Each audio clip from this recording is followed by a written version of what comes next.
And to start the technical session, we'll be having the first panel session for this workshop. So joining us here in front are seasoned migration experts from the academic space with vast experience in research.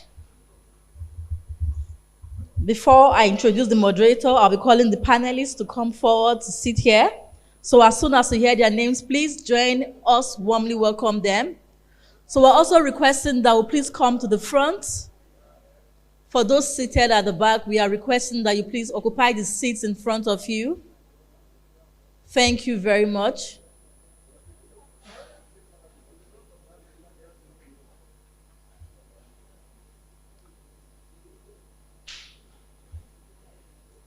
Thank you. The first panelist I'll be calling up here is the Director, Center for Migration Studies, University of Ghana, Professor Mary Boatema Setrana. You're welcome, Prof. Yeah, please. Anywhere.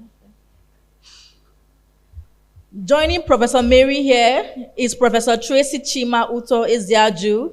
She is the director, my director, Center for Migration Studies, Nnamdi Azikiwe University, Awka. You're welcome, Prof. Also joining them here is Professor Gloria Aneto, the Director, Center of Excellence in Migration and Global Studies, National Open University of Nigeria. You're welcome, Prof. And it's so exciting to see 3 women professors sitting up here.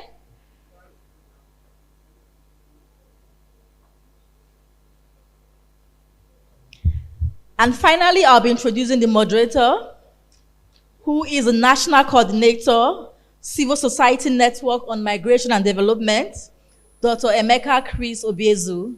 You're welcome, sir. Good afternoon, ladies and gentlemen, and welcome to this second session of our event today, which is more of the technical session, getting into the conversation on the topic of this year's workshop, strengthening and maximizing the presence of the academia in the migration governance. And we have, as it were, the right people to do that. This panel will be an interactive panel, and we would want everyone here to be very engaging in that. In other words, we are going to interact with our presenters who will be leading us more in the conversation. And at the end of their presentation, we will be able to have our input from all of us. Our 3 persons who will help us to lead that conversation will be Dr. Joyce Jukonemu and Professor Chike Okocha. When that time comes, I would invite these 2 persons to begin the conversation by either recapping or teasing out for us important elements that emerged from this conversation, and then pose further questions that would engage the participants and the panelists.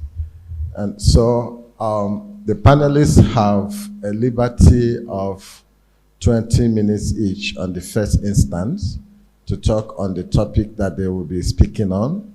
And you also have a liberty of manner of presentation. If you want to carry out your presentation via PowerPoint presentation, you are free to do so. If you want to engage in that directly, that we do so. For those who work in migration issues, from different angles we engage in migration issue. One of the first accusations the African migration management has faced in time is an accusation of a lack of theoretical framework that supports policy and programs.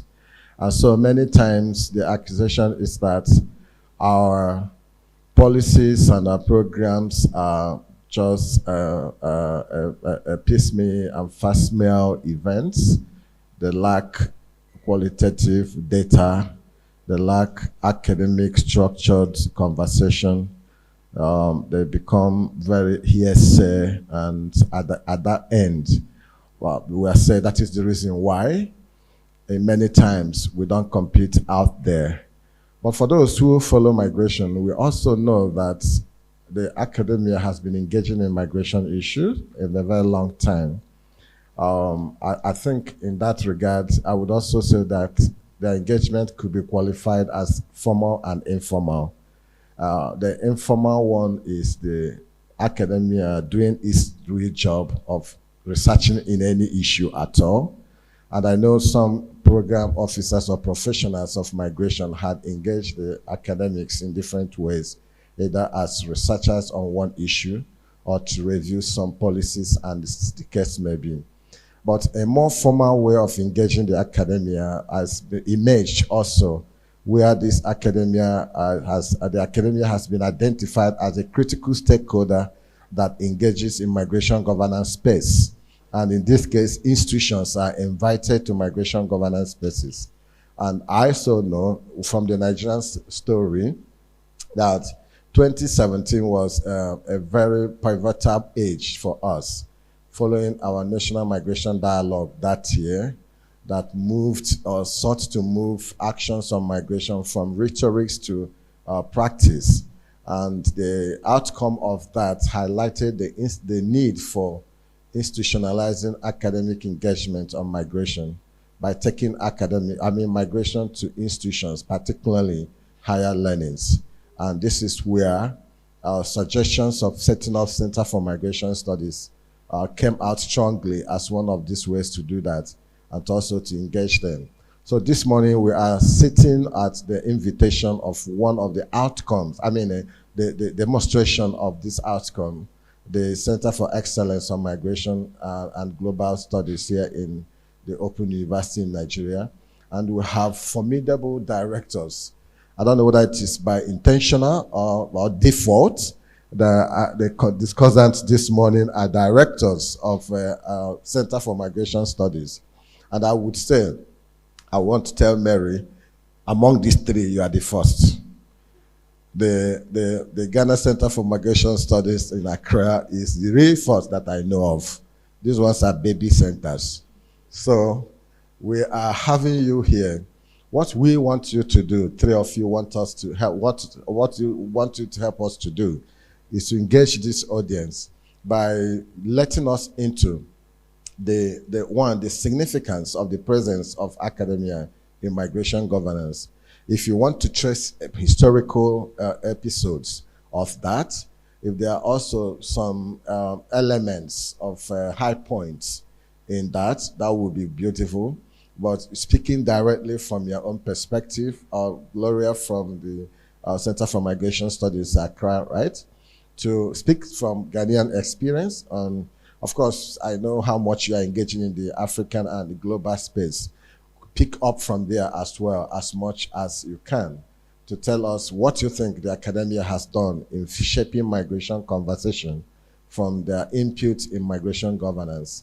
And when you exhaust your 30 minutes, don't worry, you'll find another time of saying more when we open for interaction. I would then invite Professor Tracy, who is the pioneer institution of Center for Migration Studies in Nigeria. And I want to correct Prof.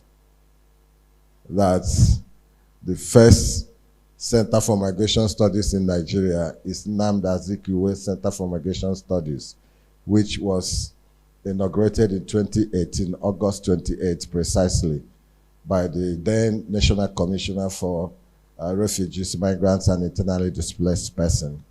We tutored the Center for Excellence here to set up that. So we would want you to also come in to tell us what it looks like wading that, veering into that water for the first time, and what it is now as we have the number of centers emerge. So when we have heard from you, I think the Open University Center for Migration Studies is somehow unique, because I engage in these two centers.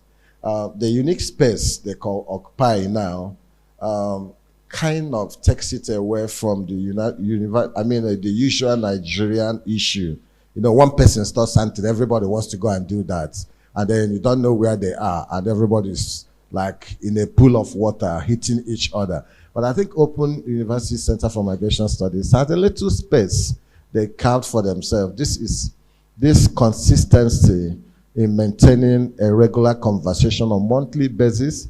I don't see them struggling for whether doing courses or not. I know they would one day do that, but they have made their voice in that particular place. So I would also want to come to Gloria to let us know if that niche you have carved is also helping in such a way to fashion this. So I am not the center of attraction, it's three of you. So now let us welcome Professor Mary from the Center for Migration Studies. Please, do we have the second microphone? Okay, so you have your 20 minutes, as I said, to enter into this conversation from any means you want to do that. And I would also ask our first discussants, Joy and Okorocha, please to actually take notes, listen to them intensively, pick highlights, and then be able to raise questions when need be. Thank you. Can I say your time is now? Thank you. Good afternoon. And maybe to use what our former Vice Chancellor said, acknowledging all dignitaries. And so I do acknowledge all dignitaries present here. And thank you very much for inviting me. Thank you, Madam Director, Professor, thank you for inviting me. And thank you, Father, also. I think I should go back to where we met. I was teaching member states, and Father happened to be there. And I introduced myself as the director of the most popular Center for Migration Studies. And then immediately I said, I'm sure my Nigerian colleagues will not agree. And lo and behold, I finished and Father said, do you know we exist? And I said, I'm not surprised. I always get that. But here we are. That was, I guess, last year or this year. I think beginning of this year, right? Last year, okay. So we met last year, and then here we are. And then somehow, by nature, I also happen to be on the same project with director also on an European Union project. And then we happened to meet. So then I think nature was just bringing us together some way to also learn from each other. So my task this morning is to talk about the lessons that we have learned and the existing challenges we are still facing and how my center, as a Center for Migration Studies, has dealt with that. I wouldn't say that we are perfect, but we are still making, I think some efforts have been made. And to say that just recently, so there are other 3 centers, I don't know if you know, there is one in Cairo, the Cairo American University. There is the VIT one, the University of with West Australian. They also have a Center for Migration Studies. They are 25 years. So I was in their meeting. They were also assessing their impact on the continent. And next year, my center will be 20 years. And so indeed, if you say that we have more experience, you are right in that direction. And I should say that I was the first PhD from the center. And so to rise up to about 4th generation of directors, it means that the center has gone through so many things that we can learn from. And so before I start, I want to embed our existence in West Africa. And West Africa, so far, I think it's Nigeria that has centers of migration studies. But in Ghana now, they are also emerging. But most of the centers for migration studies are within departments, and you have faculty that work in it. But in 2006, the university, I think it started, 2006, the University of Ghana, I think it started with the government that decided that once, I remember that was 2000, Ghana had just come from constitutional rule that it was experiencing a new government. And so the new government said, I want the diaspora to come and help. That was when around that time, there was also a meeting on migration, international migration and development. And so with all the energy from, and I should say that the center was also started by women. One, Professor Techua Menu, Professor Awombela, these were, so our founding director is actually a woman who was deputed by a male. And so they put themselves together to say that, no, we can do something on migration.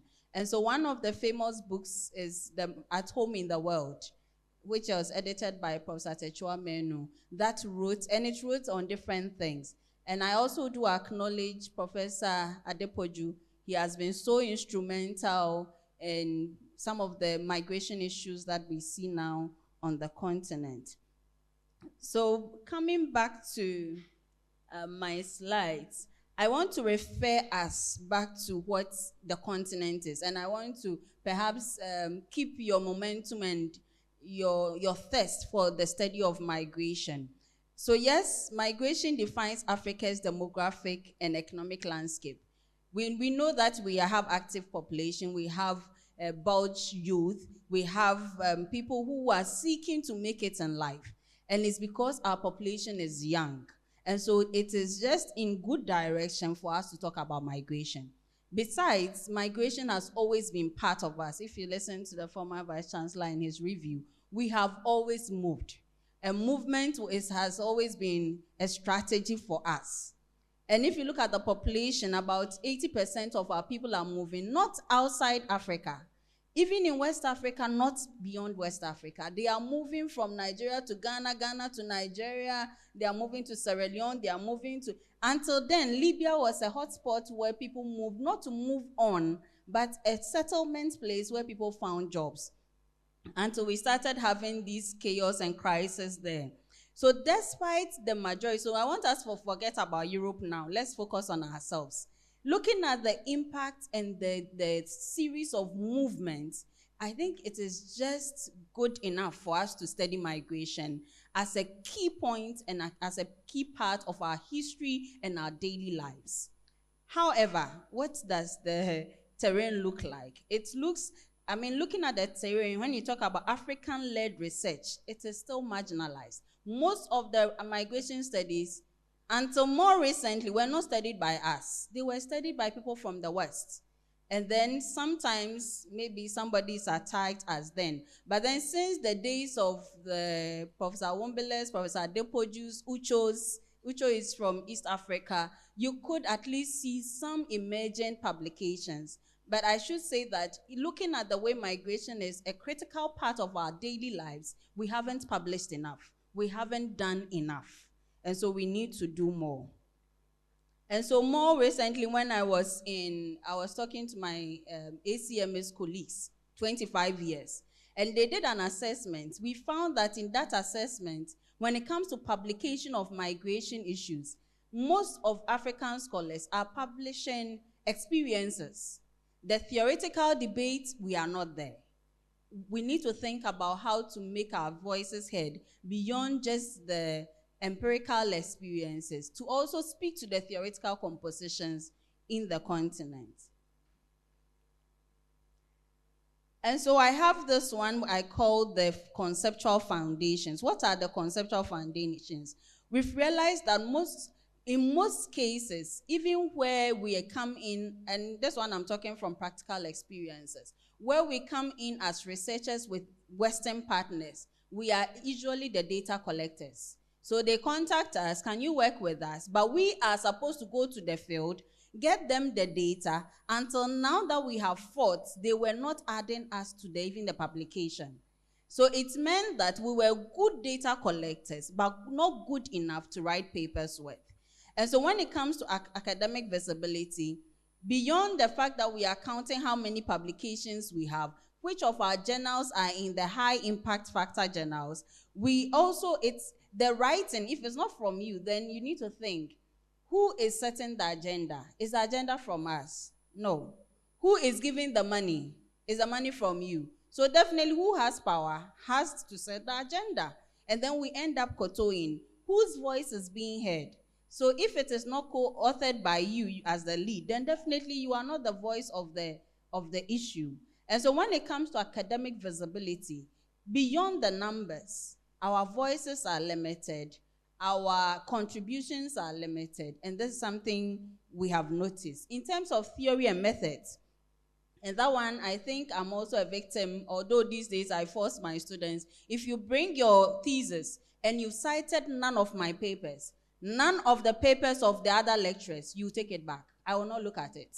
Because we are contributing to their publication and citations. You are not contributing to mine. Meanwhile, I'm the one teaching you. And so we end up not citing our own work, not citing our colleagues' work. We cite the citations of others. And you go to Google Scholar, and there are 1,000 citations. Ours is 50, 60. No, it's something we need to change.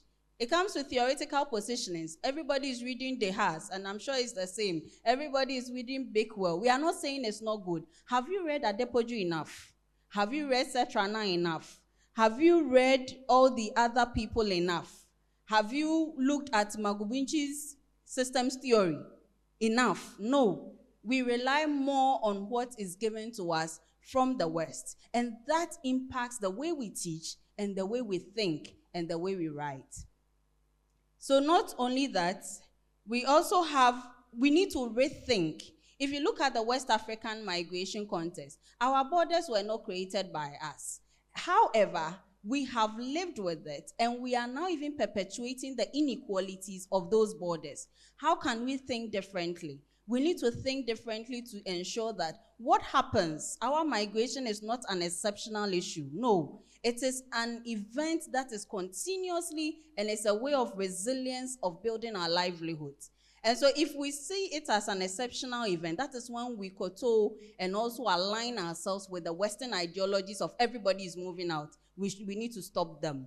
And so I just want us to position ourselves well. We are people of mobility, whichever form it is. We have moved with language, we have moved with whatever. That is who we are. If migration is a problem to somebody, is it a problem to us? We need to rethink about it. So I then bring in the idea that is why we have the ECOWAS protocol, which means that with the ECOWAS protocol, 1979, so movement has been part of us to help us exchange.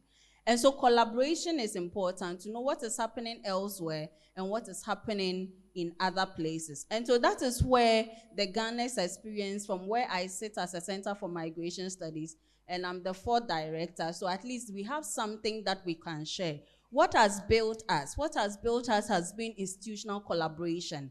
We have collaborated way beyond the continent and also within the global space. We have deliberately positioned ourselves. We were created in 2006, and we were one of the earliest. As I said, VIT is 25, so they were 5 years ahead. But they started more with refugee studies. We started off looking at policy training, so we have PhDs. We have graduated several PhDs.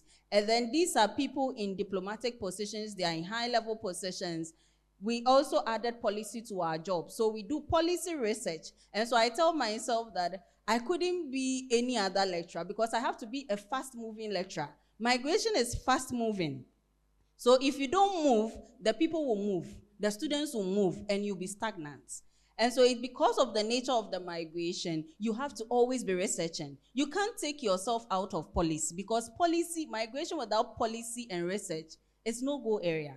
Theory concepts, remember that we are promoting the concepts that reflect us. So you cannot also delink yourself from the theoretical composition. And so these three are things that a Center for Migration Studies cannot just focus on one. The entire scholarship is what we need to have. And so some of the things we have done since the 2006, we have done policy engagement, we supported Ghana. So we started off with our own country. We didn't have a national migration policy. We offered ourselves as sacrifice. We gave them some part of the funding we had at that time from the Netherlands government. We supported government to establish a national migration policy. Not only that, we provided them with expertise. After that, the National Labor Migration Policy, we also supported. The diaspora policy. All the policies in Ghana were led by us. One director to the other. And so we have been fully engaged. I call myself maybe sometimes a politician or a grassroots activist, because you have to go for meetings, weddings, funerals, just to sustain beyond all the administrative things, because the migrants are your focus, your target, the policymakers, the technocrats. All these are people that you are building trust with. And so for that trust to sustain, you can't be in the classroom, you can't be in the office and think that is all. No. So you need to move beyond the classroom and also embed yourself in what is going on within the academic discourse. And so within the center, and this is some of the work that we have done with different IOMs there and some of the other things. And so these are some of the policies that we have done over the years with Ghana. But beyond that, we have also established ourselves, before I come to that where we are now, we have also established ourselves within the ECOWAS and the African Union. We have led several, so currently the migration policy, the MPFA, the Migration Policy Framework for African Union, was led by the center. And we evaluated the 55 countries, with the exception of those, if we take them out, the 55 countries, to know how the extent to which their migration policies are working. I've led the development of modules for African Union on gender, labor, migration issues. We've done a lot of African Union consultations. Maybe somebody will ask, did the government take you there? No. We found ourselves relevant. And we found that the way to make the migration work, and again, consistently, most of our students are from government institutions. They are from over the region, the globe. We have students even from beyond the continent. And so you felt that you really need to make yourself relevant by engaging the discourse. And so West Africa, ECOWAS, even IGAD, all the Southern Africa, I have done work in all the 16 SADC regions, just to make ourselves relevant in that context. And so that is these are some of the things that keep us in the system. Yes, so despite all that, to us, I think that as a young, relatively young center, if you compare to some others, I think we have sustained ourselves. And let me say that, not that we have a lot of interfaculty, no. It started off with no permanent staff. And then as it's moved on, the university employed one person, and then I was the second. Now we are 3. So we are 3 faculty members. The rest are interfaculty. Interfaculty means that we pick people who are studying migration from other centers to support us, to do teaching, to do supervision, and to do all the other work we do. So within that 3, with the support of the 24 interfaculty, are the products that we have been able to achieve. What has been our challenges? We have limited domestic funding and donor dependency. Most of our projects, so we are in Horizon projects, we are about 3, 4. We have IDRC projects, we have ICMP, the GIZ, all the projects. We have several projects. So the university actually likes us a lot because we bring in overhead. But they are not from the university. And that is a challenge. That is a challenge. And then the hierarchies in publishing and authorship.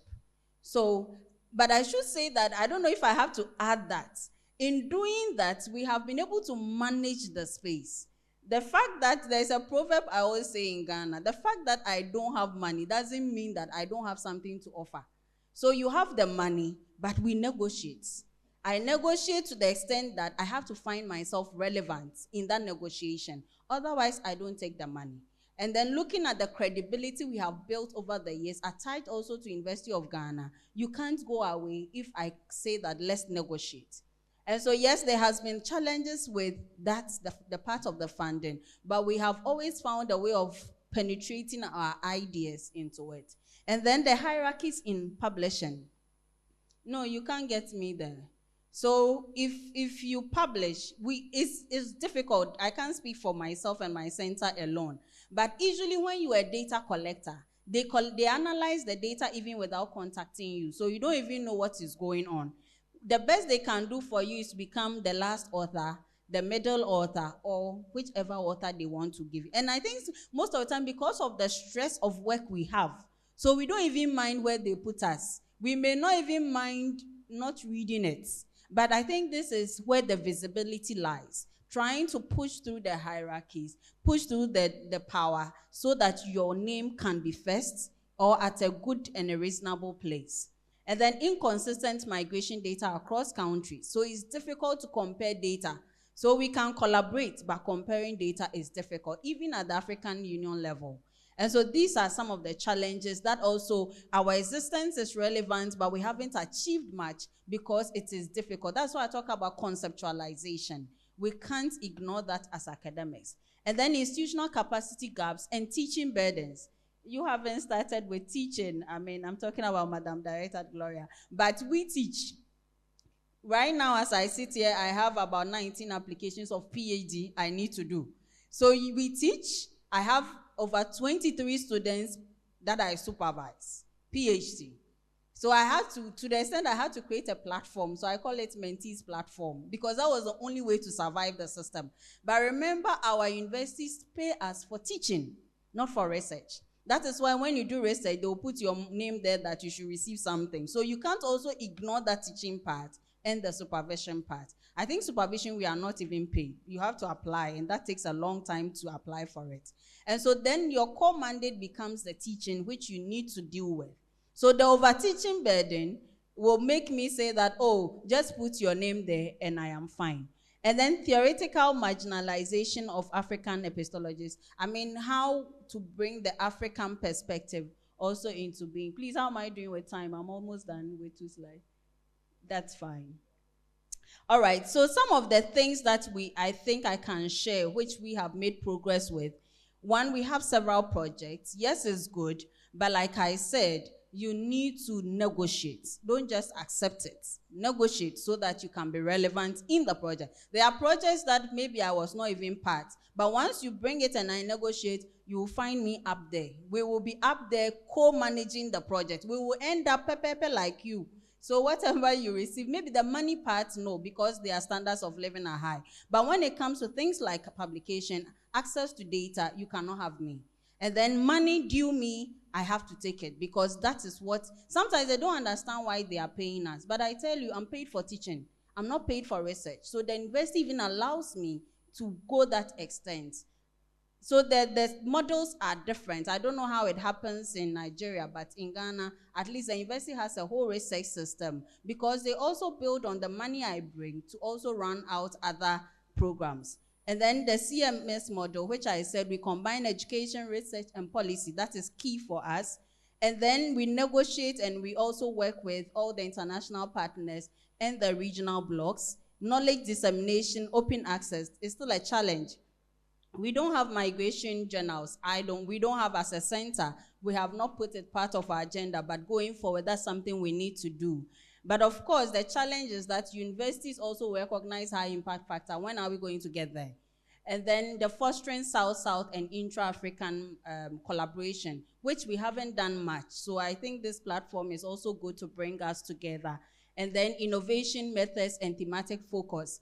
Yesterday I was talking to Prof that we should do more of the values and cultures of the methodologies. We already had African methodologies, but we don't use them. Everybody is reading Criswell, Bryman, and the students are confused. But if we begin to understand it from our local context, I think we can make a lot of impact there. And then these are some recommendations. We need to increase domestic research funding, strengthen intra-African research networks, rethinking migration theory and curricula. We need to link academia to policy making. We need to leverage digital open access repositories, and then engage the African academic diaspora. Yeah, to conclude, I want to say that Ghana's experience shows the academic visibility. I can't say all the stories here, but at least I've given some highlights. And it needs investment, collaboration, and conviction. And then Africa must reclaim its migration narrative, including financing its research, decolonizing its knowledge systems, and amplifying the voices of African scholars globally. Thank you. Thank you, Mary.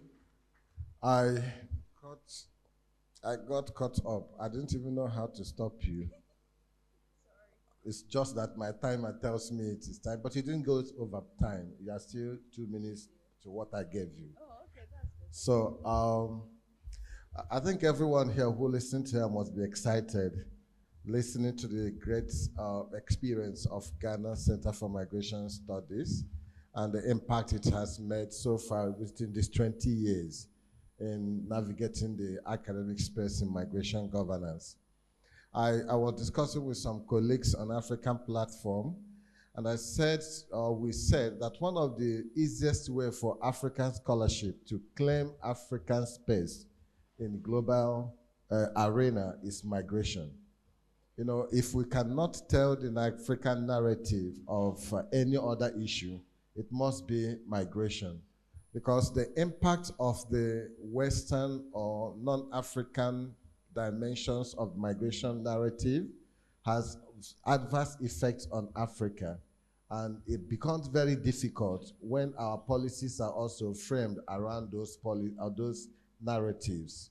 Just like the issue of irregular migration that has been choked into our conversation.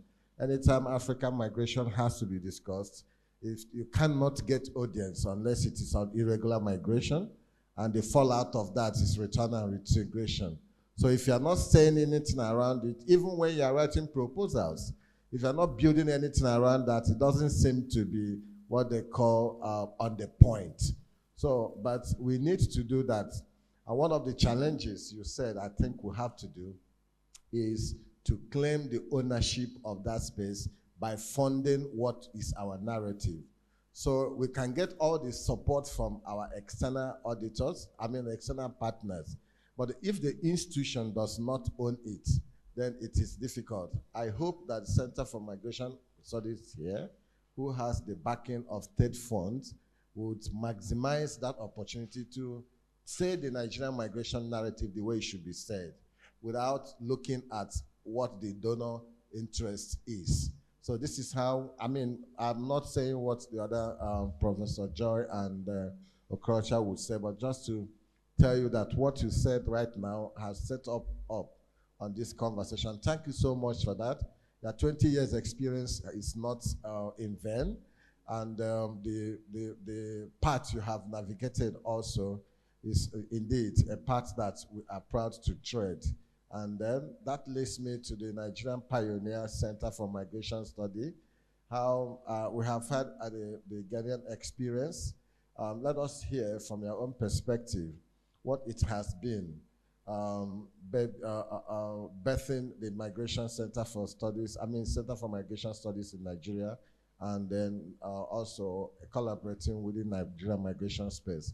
You still have your 20 minutes and then do your presentation the way you would want to do it. Thank you. Okay. Thank you, everyone. Good afternoon. Because I'm old school, I will stand on existing protocols. So I'll talk about the Nigerian experience holistically. I'll talk about the Nigerian experience in academic migration studies holistically, because, you know, when we talk about Nigeria, looking at Nigeria, United Nations Population Fund tells us that Nigerian population is projected at between 137 million and 138 million in 2025.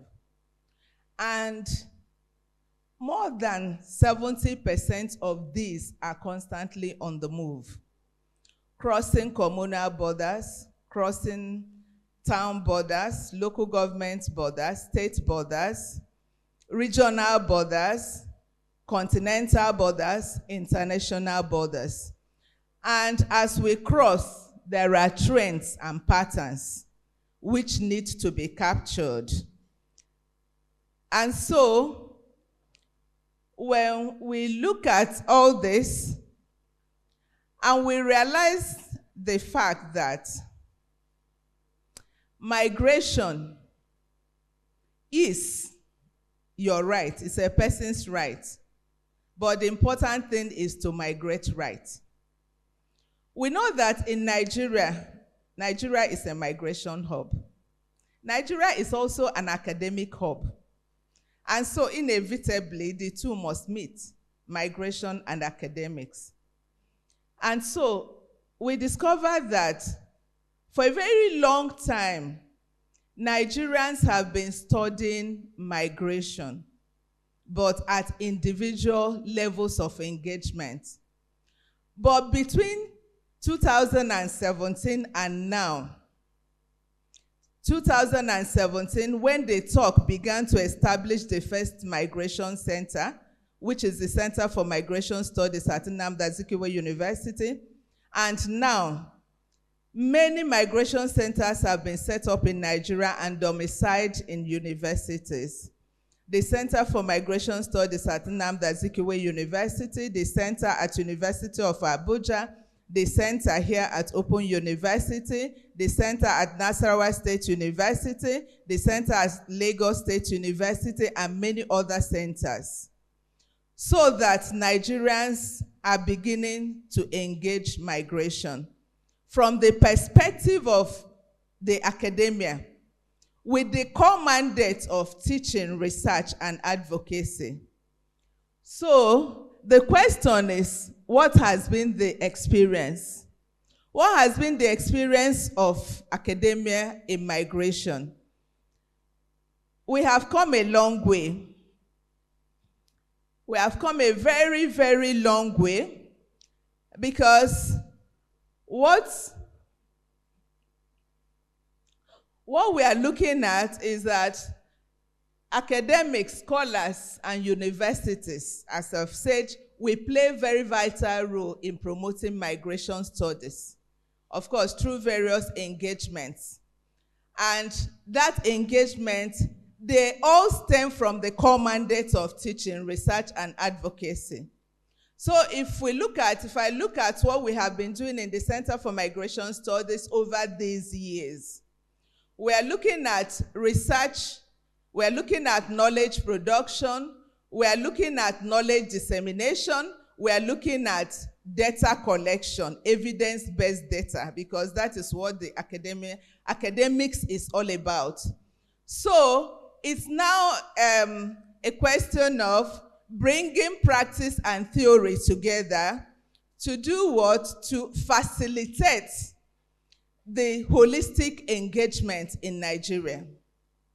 What the academics have done is to begin to look at migration from that evidence-based data collection, analysis, and then production. We have been producing knowledge. We have been publishing good quality publications in the area of migration. Now you will ask yourself, these publications, what are they going to do for us?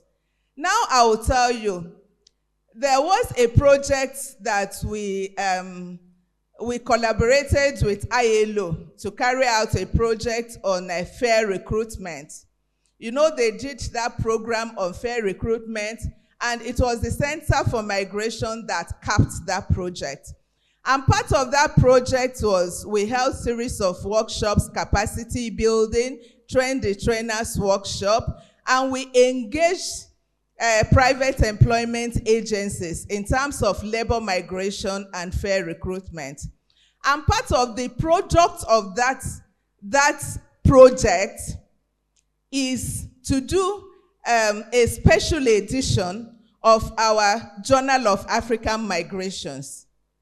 And that is part of what the academia in Nigeria were contributing.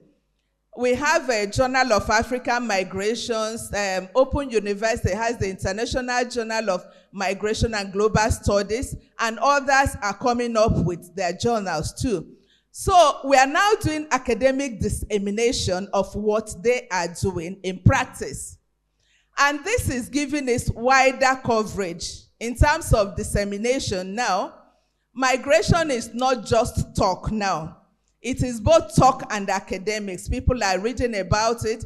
People are getting informed. People are being informed, getting the real knowledge based on evidence-based research that academics are carrying out. So we produced that special edition of the journal, and it's there. It's there in the internet, it's there in hard copies, and people are beginning to get interested and they're writing migration. You may ask why. I mean, who we gain from writing migration? And I'll tell you, practical experience.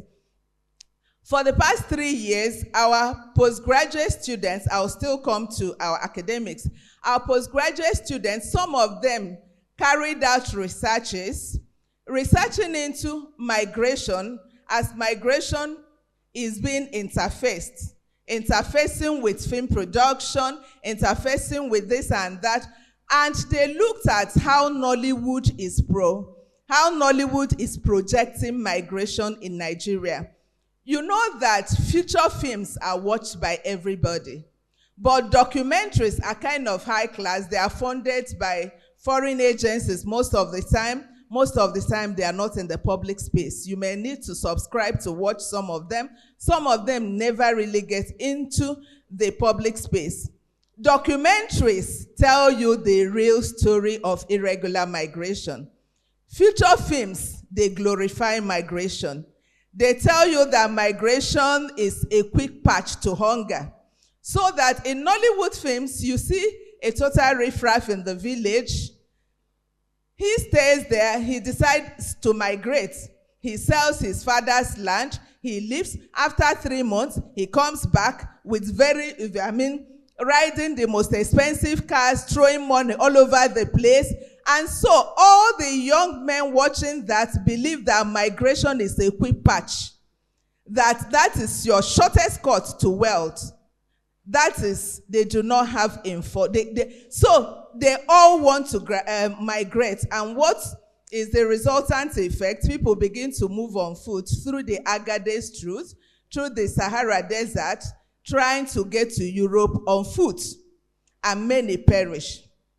Now, these studies have begun to look at what the documentaries are doing, look at what the feature films are doing, and saying that, Chimamanda Adichie will say, that there's a need for counter-narrative. Now, we noticed, because we were trying to get feedback, we noticed that Nollywood, the directors have changed gear. They are now beginning to now expose the real issues about migration. They are no longer glorifying migration. And we believe, because we went for feedback, and we believe that it's a product of these studies that our students have done. That's because as they were doing the studies, they interviewed the directors, they interviewed the producers, they interviewed. So, as these studies are going on and they are getting published, people are being educated. In the universities, practically all the undergraduate students and postgraduate students, they are potential migrants. So what happens?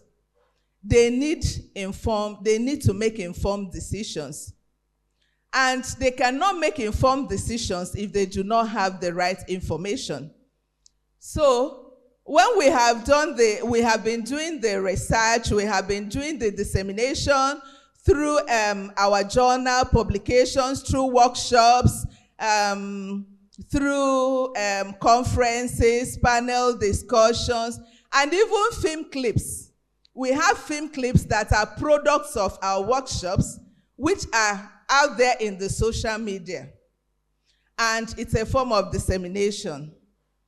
Now, we are doing education and training. And when I say we, I mean the migration centers in Nigerian universities. Education and training. And so many of these migration centers, we offer academic programs such as master's degree. We have the MSc, MA programs in migration studies. We even have the MMS. That one is a terminal master's degree for those in the field who just want the master's. For people with HND, they can do the MMS and get a master's, but it does not lead to a PhD. But the BSc in migration studies leads to a BSc. So we are making sure that all fields are covered and everybody is represented. We are doing the PhD in, we are doing the PhD program. We are equally doing the MPhil for those who do not have the grades to do a straight PhD. We are offering the MPhil PhD. So in terms of these academic programs, we have hosted them. And so what is happening? People in the field, they are coming back.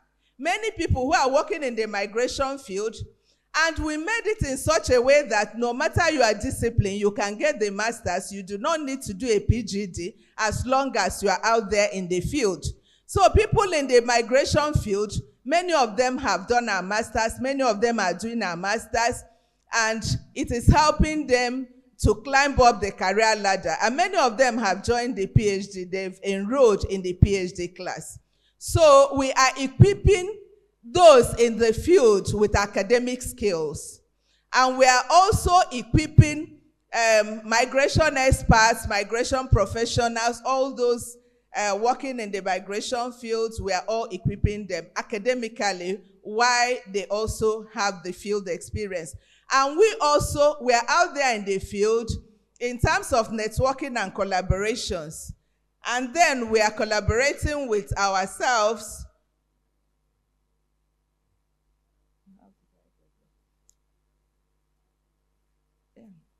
We are collaborating with ourselves, and we are collaborating with donor agencies.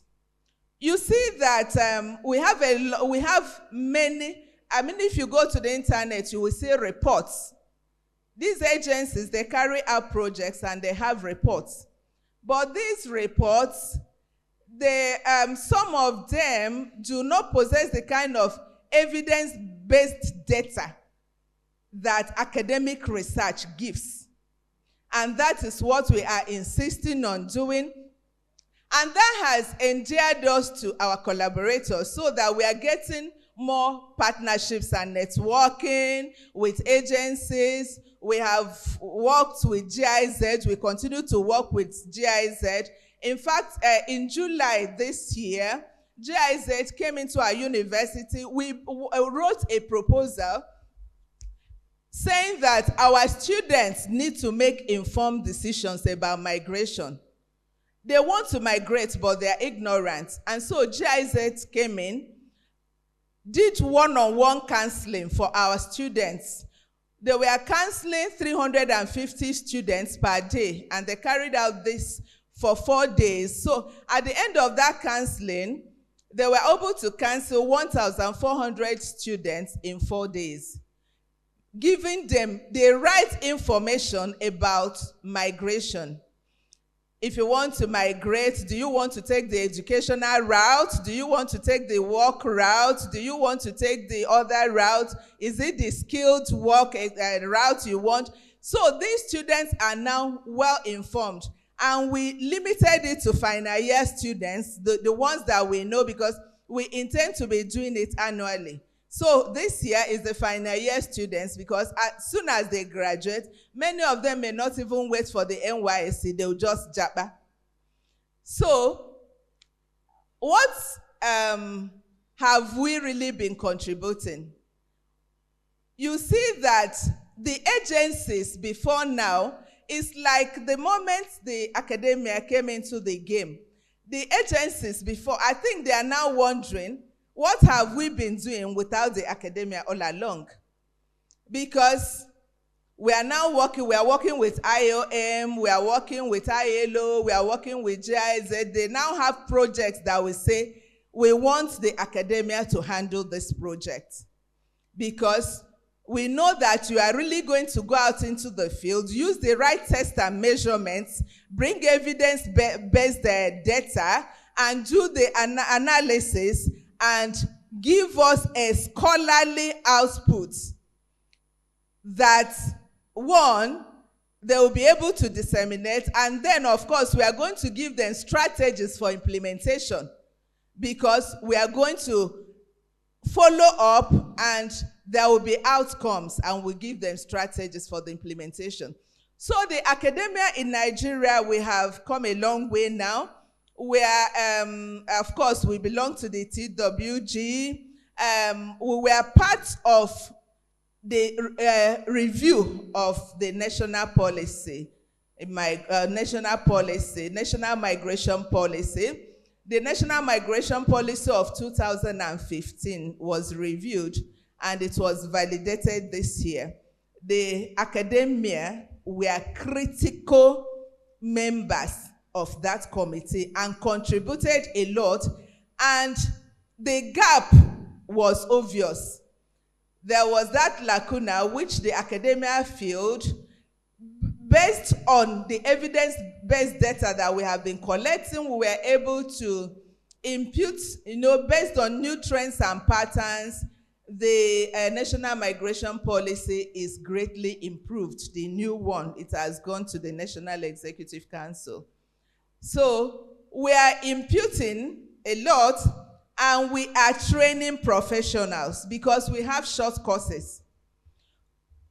In terms of policy, the academia, we have been helping to improve policy and advocacy.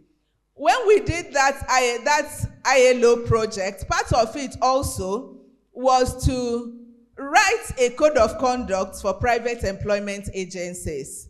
So it was our center, the Center for Migration Studies. We had series of workshops to arrive at a draft of a code of conduct for private employment agencies, which we took to a workshop in Kefi, where we engaged with stakeholders, all stakeholders involved in a placement of labor migrants, placement of workers outside the country.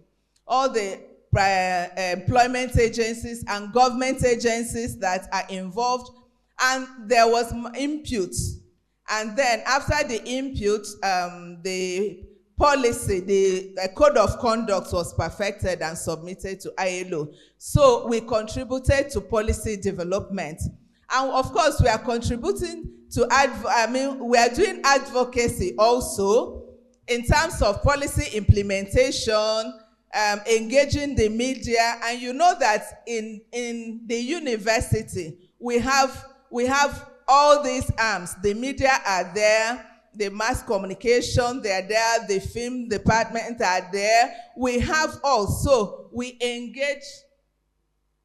Okay, so we have been engaging in terms of policy and advocacy. We've been collaborating with state and non-state actors to formulate way forward for migration studies, migration practice, migration dissemination, so as to stabilize migration practice in Nigeria.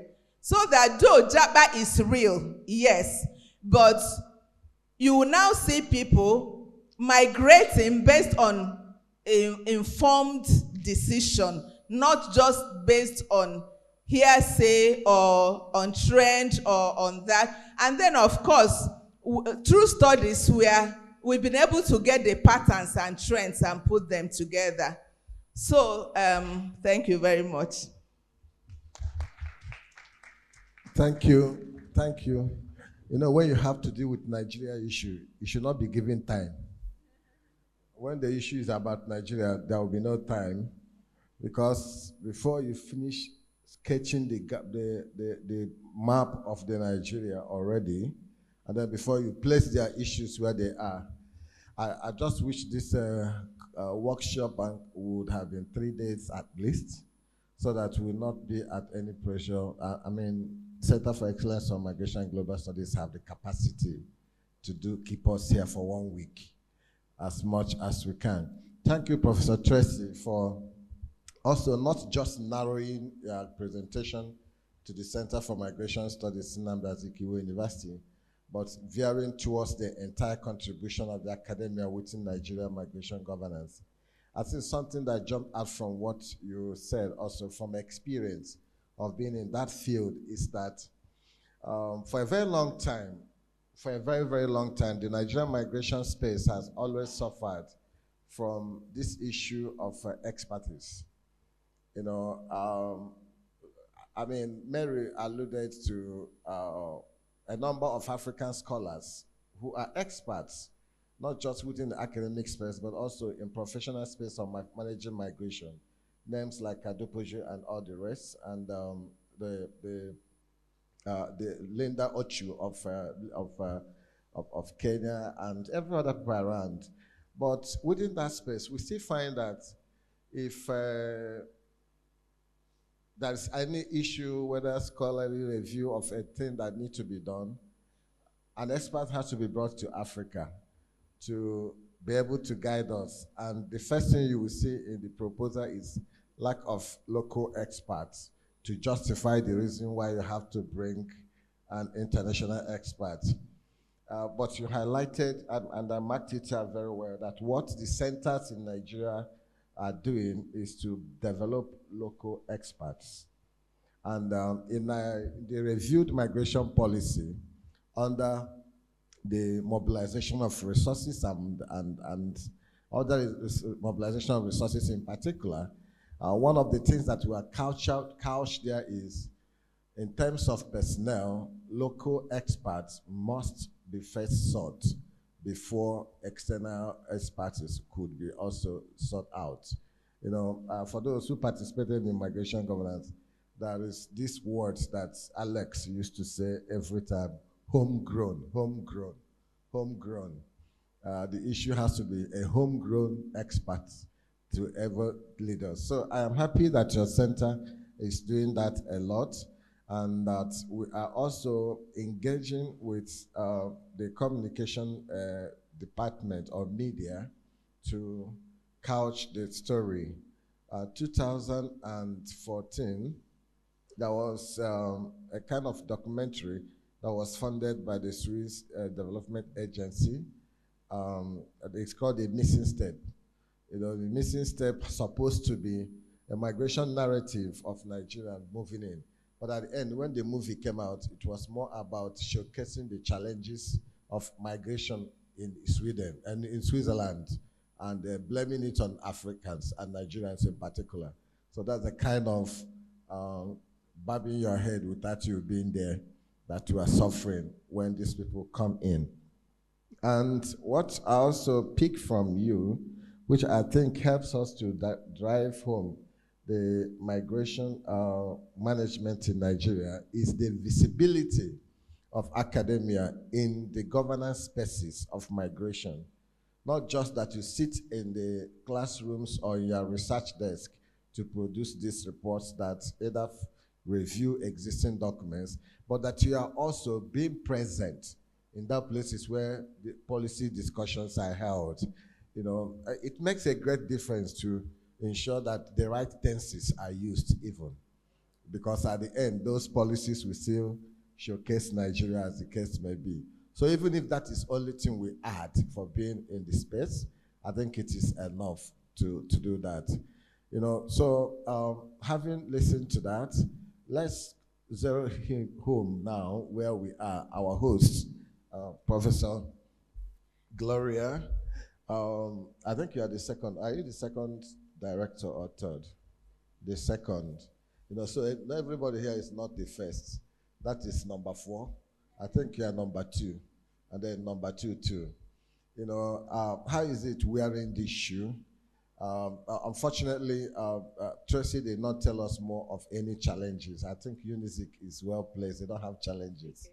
So I hope in your own conversation, at least I talk with you almost on daily basis, we know what it is. When you sketch what the Center for Excellence on Migration and Global Studies here is doing, please, I want you to also zero the challenges you have penetrating into that space.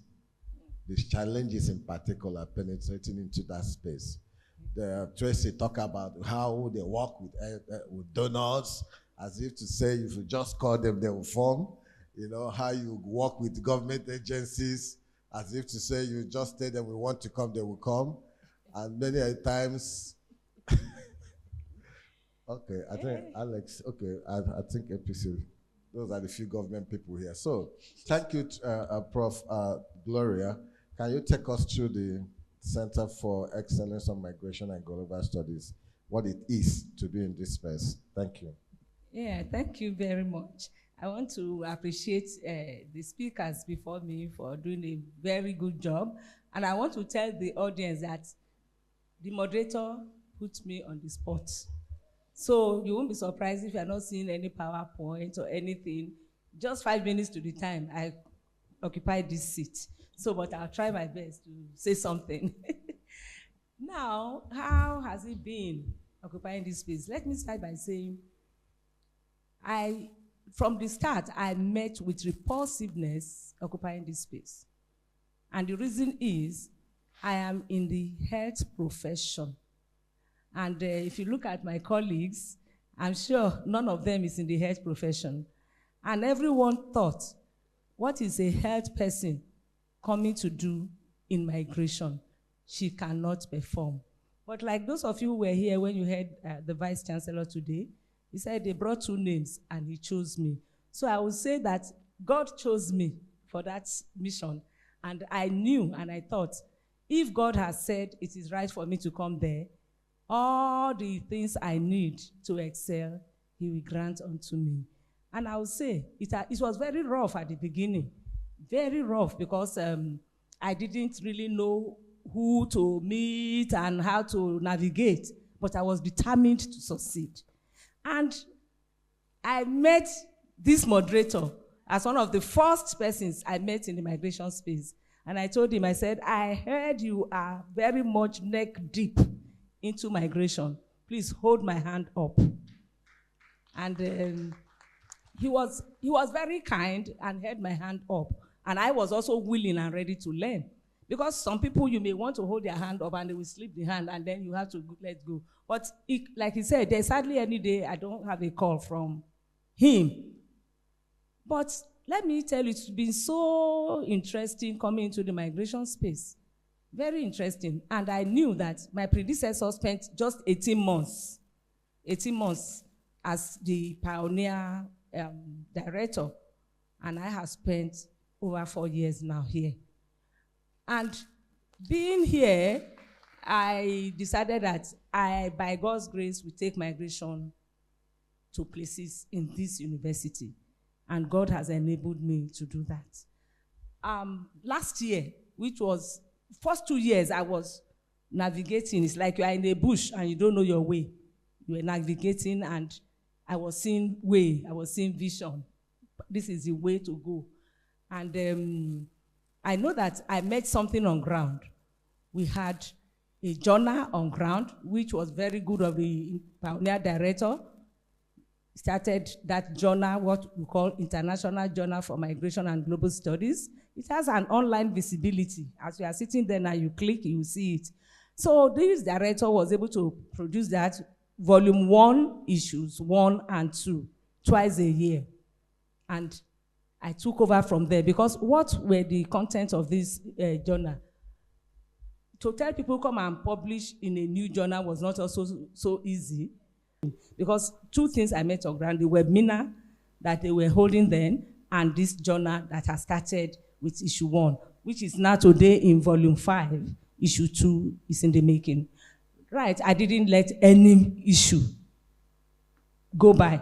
I will always get people who are experts in the field of migration to come and publish their research in that journal.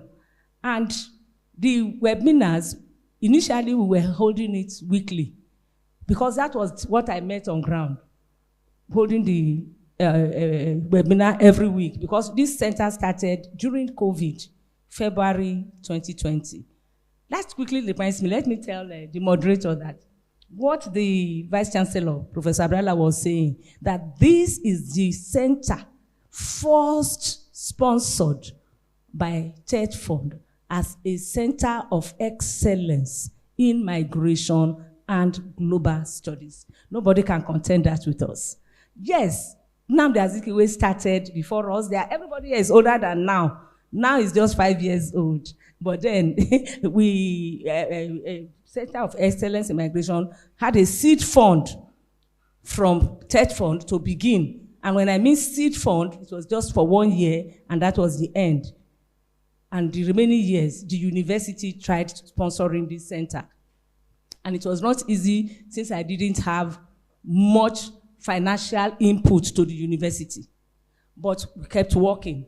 And at the end of the day, when we now had our last international conference, which is the first in February this year, when the dignitaries from Church Fund were around and they saw the performance and how much the center had moved, they agreed that they would take the center back fully. So as we are now, we are fully the baby of Church Fund. Now, not only that, being here, I was looking for her to have this partnership here and there because I knew that I couldn't do it alone. And that was where I had the greatest challenge, having partnerships with people.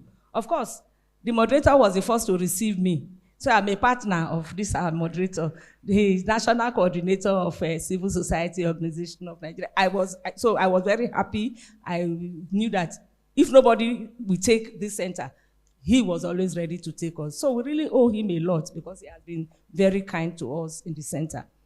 So this partnership, I was going to IOM, International Organization of Migration, NCFROMI. They have always been receptive.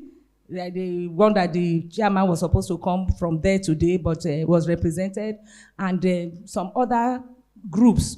But right now, it is the most welcoming of those people, the NCFMROI, apart from the CSO, and then the one we got an international MOU from the European Union, as Professor Mary just said. That was where we met online, and then those are the three organizations I would say are really ready for us, and we are working together in terms of MOU.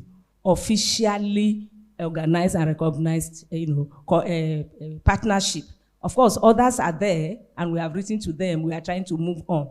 So we have this our monthly, weekly webinars started, and at a point, my vice chancellor called me, Professor Aneto. Before I close my eyes, you are presenting. Before I open my eyes, another presentation. This is too much. Why don't you reduce it? He by himself reduced it to twice in a month.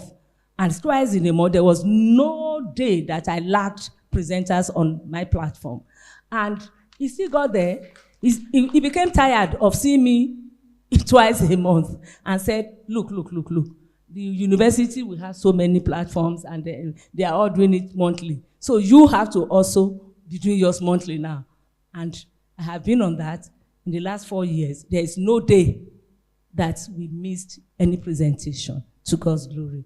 And these presentations are basically about migration. But our own center is not just Center of Migration Studies, but it's Center of Excellence in Migration and Global Studies. That component of global studies was added because when you look at global studies, they affect migration.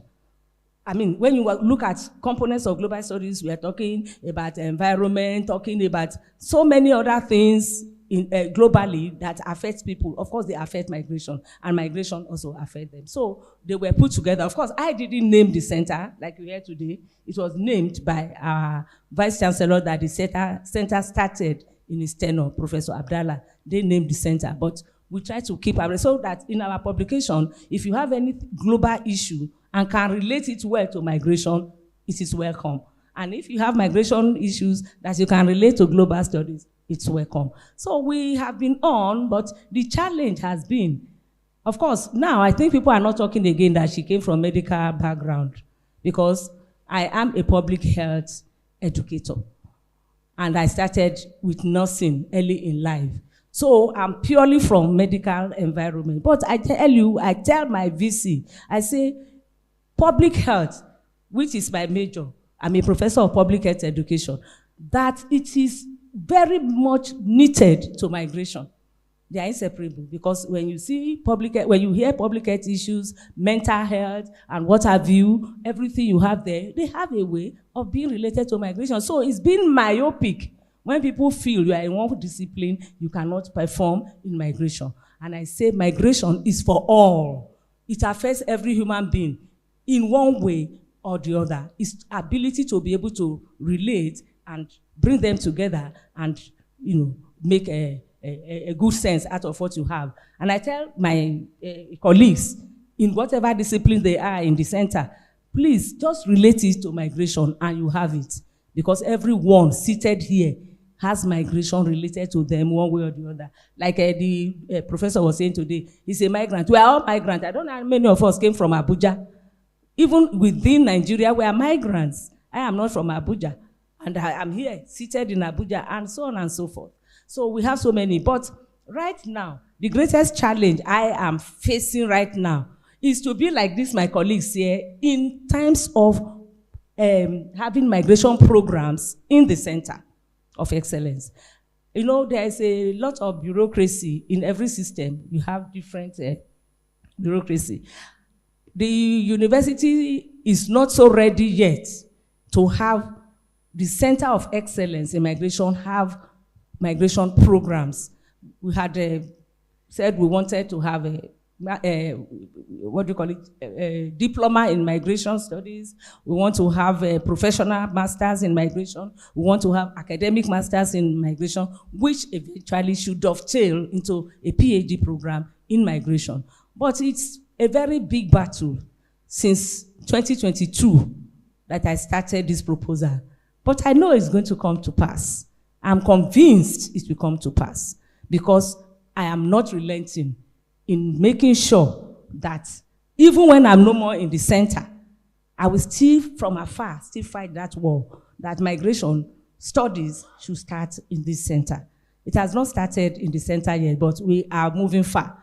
And it's a matter of bureaucracy, nothing else. Because if we are also having such in the center, we will be able to move more with people, other people, in research, because what are all this about? They are all about research, and of course we report them. And I say, what research? What does this research, like my colleague here has been able to tell us, why this research? This research will make us make a more definite and concise decision concerning migration issues. I remember sometimes last year or 2 years ago, they said people from Edo State were the major people that had migration issues. Then later, we now heard that it's Kano. This is research. If they did not work or bring data to prove such claims, nobody will know that Edo State is no more the first, and it's now Kano. And I'm sure now there are other, information from data.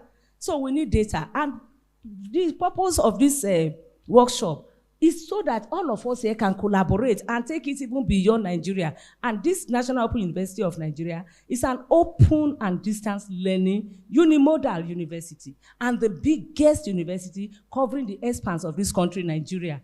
We have over 110 study centers.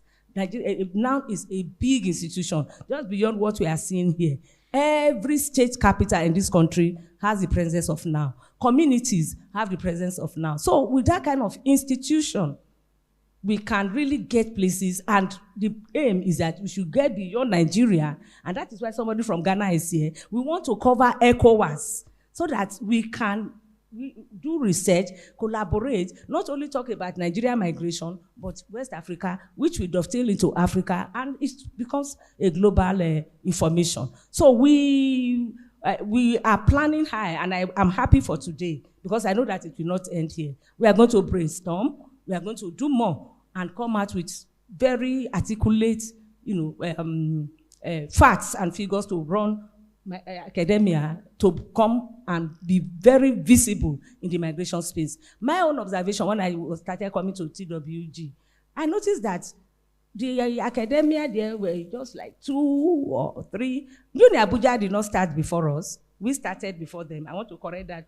When we are talking hierarchically, after mentioning those who started first, Nnamdi Azikiwe, please always put NOUN as the second. They are not third, they are not fourth. It's just that they have been slow in starting a program in migration, not because they are younger than those who have it.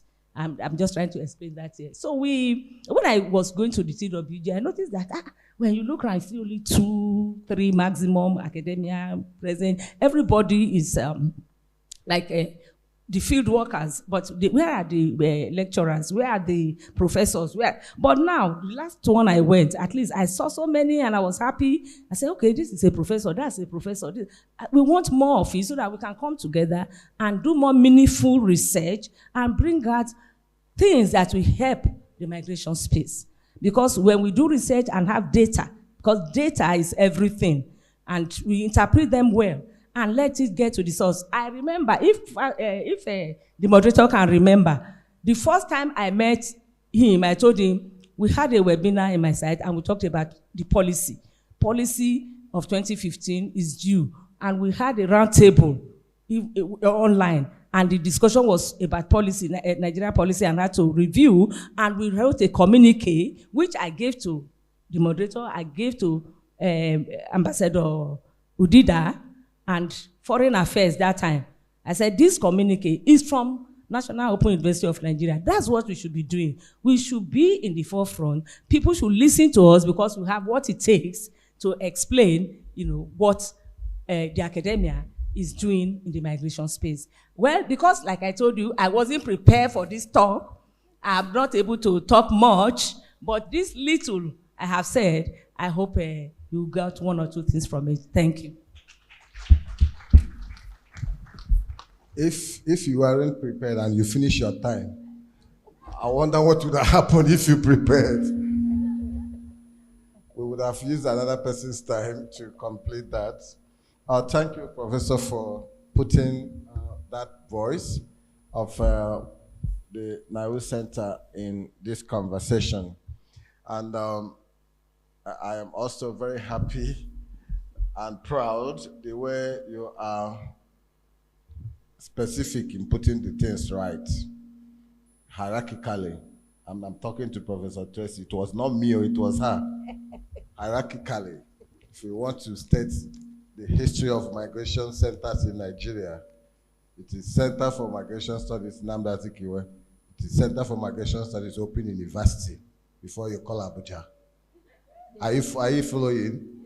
So don't make mistake and put Uni Abuja first before Open University.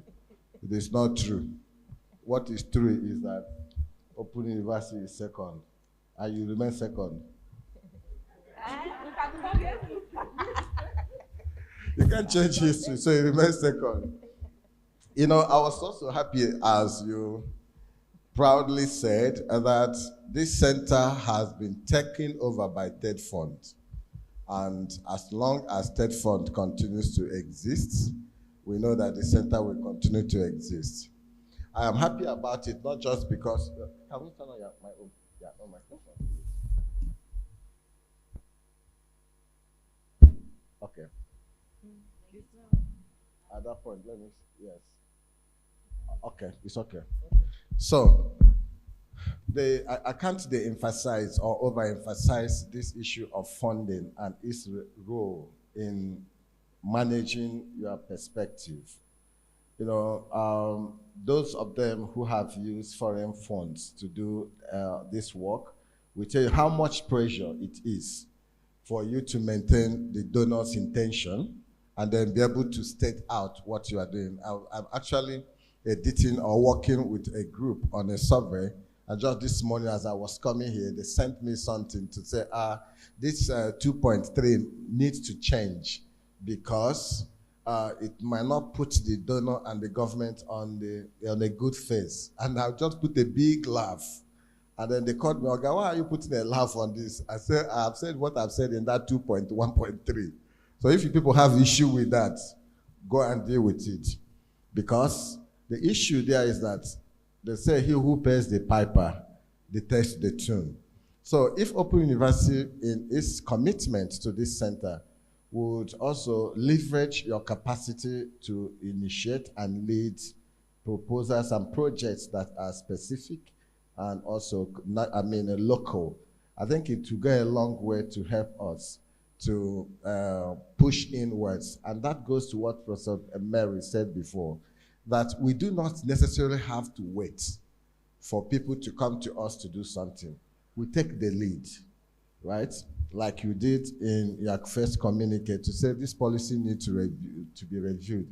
Maybe if you have gone to NCFRMI at that time and said, we have the funds to lead this review, the NCFRMI would have said, with all pleasure. They didn't have to go to EU or IOM to do that. And they would have been having a homegrown policy review that is done by us. Anyway, that is very important to highlight. And I thank you for saying that. And then something you also said, which I think everyone here would relate to, is that many of those who lead migration studies are not primarily migration scholars from the ab initio. There are those within the university from different disciplines that found the value of intersection of migration and other disciplines. And that is why many centers for migration study is multidisciplinary project that always bringing together. Of course, health and migration are the very key nexus that directs migration government. I think I've told you a number of times that health and migration is one aspect of an IOM project that actually needs a very strong of academic backing. I hope we'll be able to penetrate that space and do what we need to do. Anyway, I want all of us here to give a very resounding round of applause to our two indomitable directors, women of substance, who are leading the voice and occupying the space of migration governance through academic interventions. So, as we said, we would have this opportunity to interact with them. I will only set a pace on that. There are two people who have been chosen to lead us in this conversation. Each of them will have 3 minutes each to chime in on any of the 3 presentations, capture something that you think is outstanding, that we need to put on our table for discussion, and then maybe ask them questions if we want. So when you have exhausted your 3 minutes, then we will get input and insights from the other colleagues here. So I'm calling on Dr. Joyce. Is she here? Yes, so Dr. Joyce, you have to take the first floor first.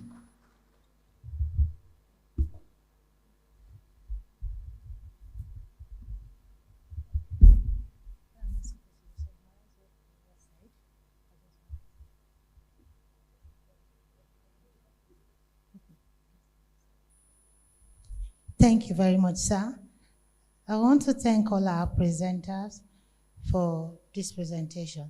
I don't know if we all noticed, I'm sure we all did. They are all women. All the women in the center of migration, they are all women. And I'm sure it's not a coincidence. You know, women, we know how to do things right. Especially wherever you put a woman, you're sure that you're building the nation. I'm not saying men can't do anything, but we are better at it. And where presented work, the first presenter was Professor Mary from Ghana. And when she was presenting, she said a lot about the West Africa. The center in Ghana was not just concentrating in Ghana alone. She said they tried as much as possible to make sure they reach the continent in the West African region. And that's right, she gave instances of how they have worked. And she also made one key point. She said Africans are migrants, that we move around, that's our nature in Africa. She said migration defines Africa's demographic and economic landscape. And we all know that, so I'm sure we all agree, Africans always move. You know, there are over 41 million Africans live abroad, and yet 80% move within the continent. Africans are always moving from one area to the other. And she also said something, she highlighted that despite all the research, the Africans still need to research more and publish more. We still need to research more. That's to say there's a gap. There's a gap in the research field, in the academic field, where that's why we have reason why most times when Africans quote, we quote the Western scholars. So the issue now is that where are the Adebayos, where are the Joyce Ejukonimos, where are the Professor Anetos? We need to research more and publish more so that we'll be able to tell our own stories ourselves. And most of us that have gone for international conferences, you know, most times when they are discussing Africans, you now see scholars from the Western world coming to discuss African policy, coming to discuss what is going on in Africa. They are helping us tell our stories. They can't tell it as we can. Do you understand? When you tell your own story, you tell it the way it is. And that's what they also say. Even the Professor Tracy from Nsukka said so. Data and research. That when we do our research ourselves, we go to the field, we get at that, we tell the stories based on experience. And we're being encouraged here to do more of that. So there's need for academic visibility beyond the numbers. Is when we have academic visibilities, when we do research, when we speak in Africa, that is when our voices will be heard. If we don't do that, our voices will not be heard, but somebody must definitely speak. So if you don't speak at what happens, someone else will speak on your behalf. The question now is, will that person be saying what you would have said or what you are supposed to say? Okay, I don't know how far my 5 minutes have gone. Okay, 3, sorry, sir. So now coming back home, where Professor Aneto, the Center of Excellence in Migration, the special center, just as we have all noted, in National Open University. The center was established 18 months before she came in, and it was actually challenging then, coming from the health sector. But she said something, said she was determined to succeed.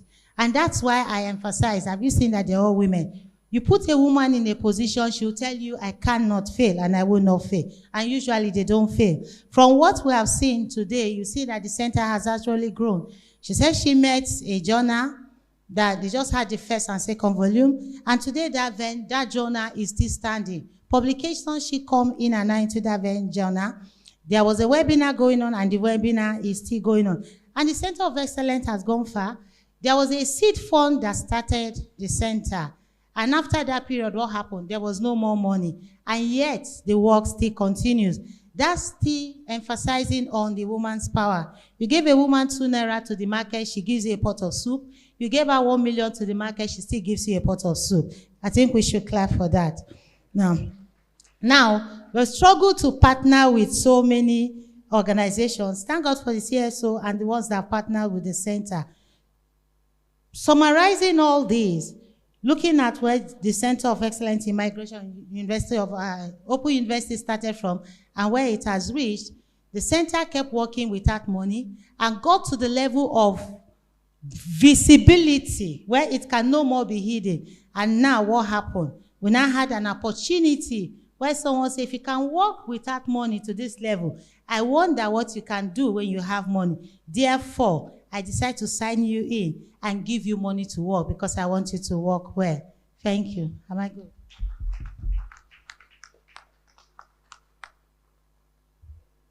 Okay, thank you, Dr. Joyce, for recapping what they have said and for staying more on Center for Excellence on Migration and Global Studies.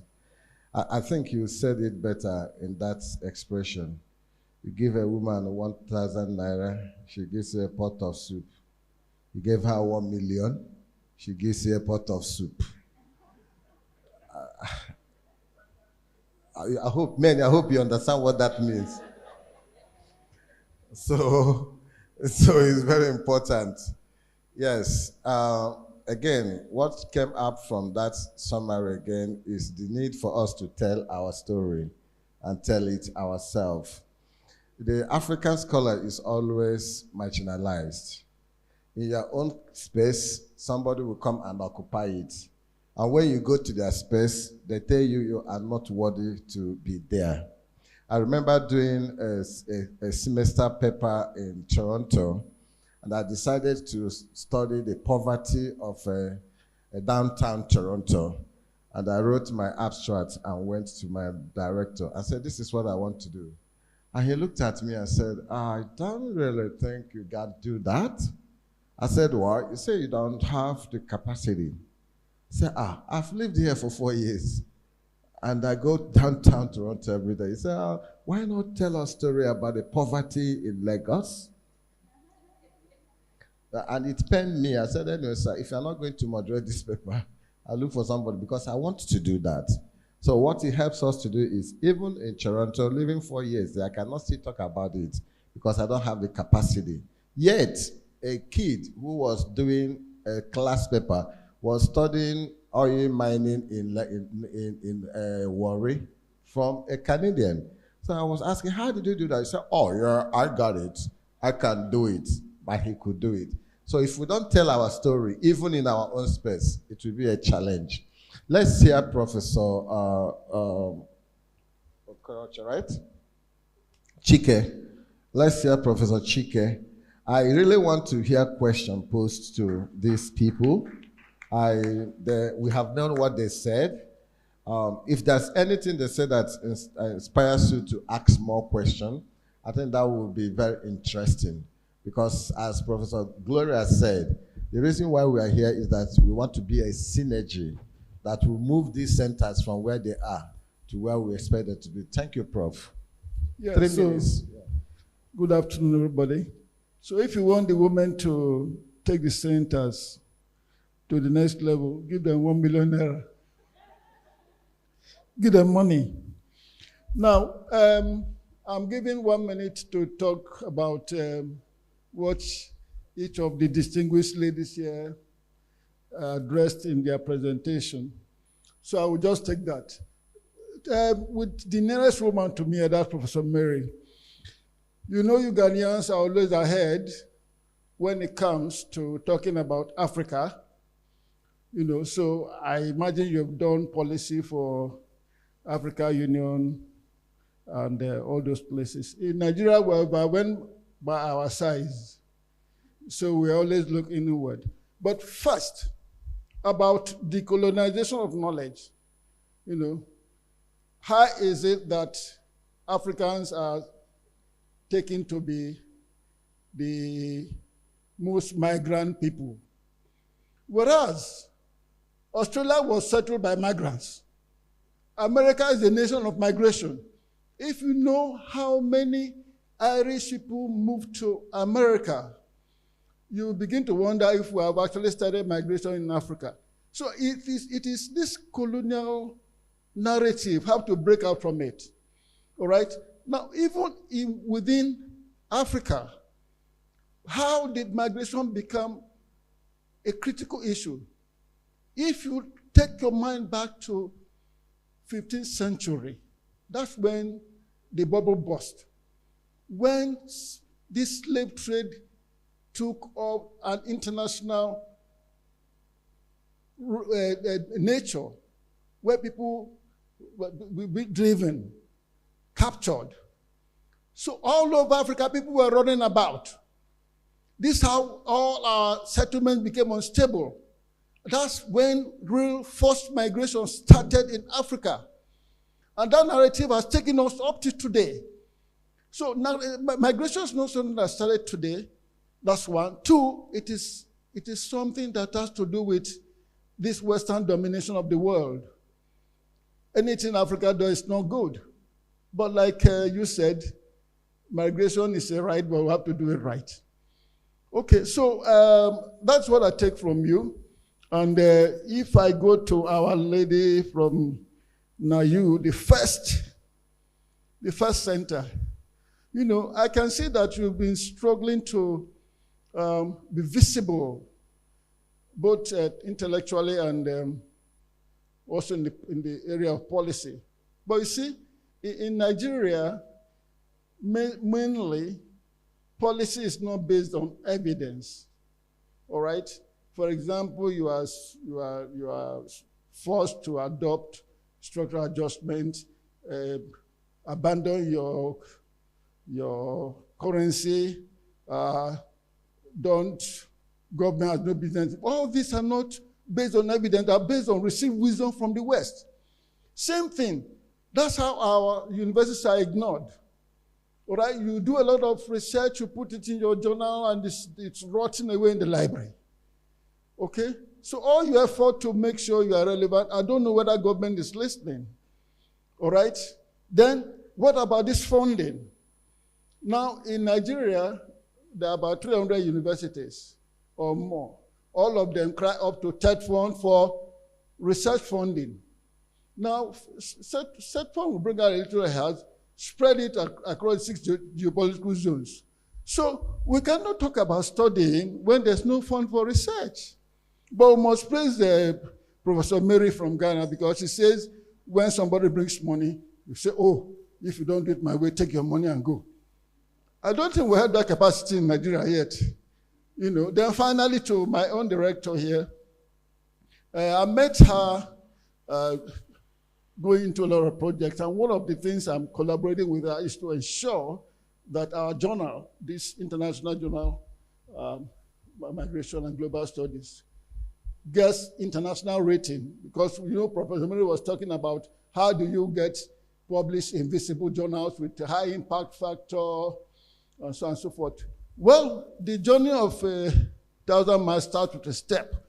This journal, the local journal in Abuja here, we are giving it, try to give it an international push by first trying to get it indexed locally in Africa. I advise everybody, if you want to index your journal, start with African indexing body before you go to the white man, because the white man will be very slow. So I'm sure that in the next 1 year or so, Professor Gloria's journal will have that global visibility. So I wish her luck. Thank you.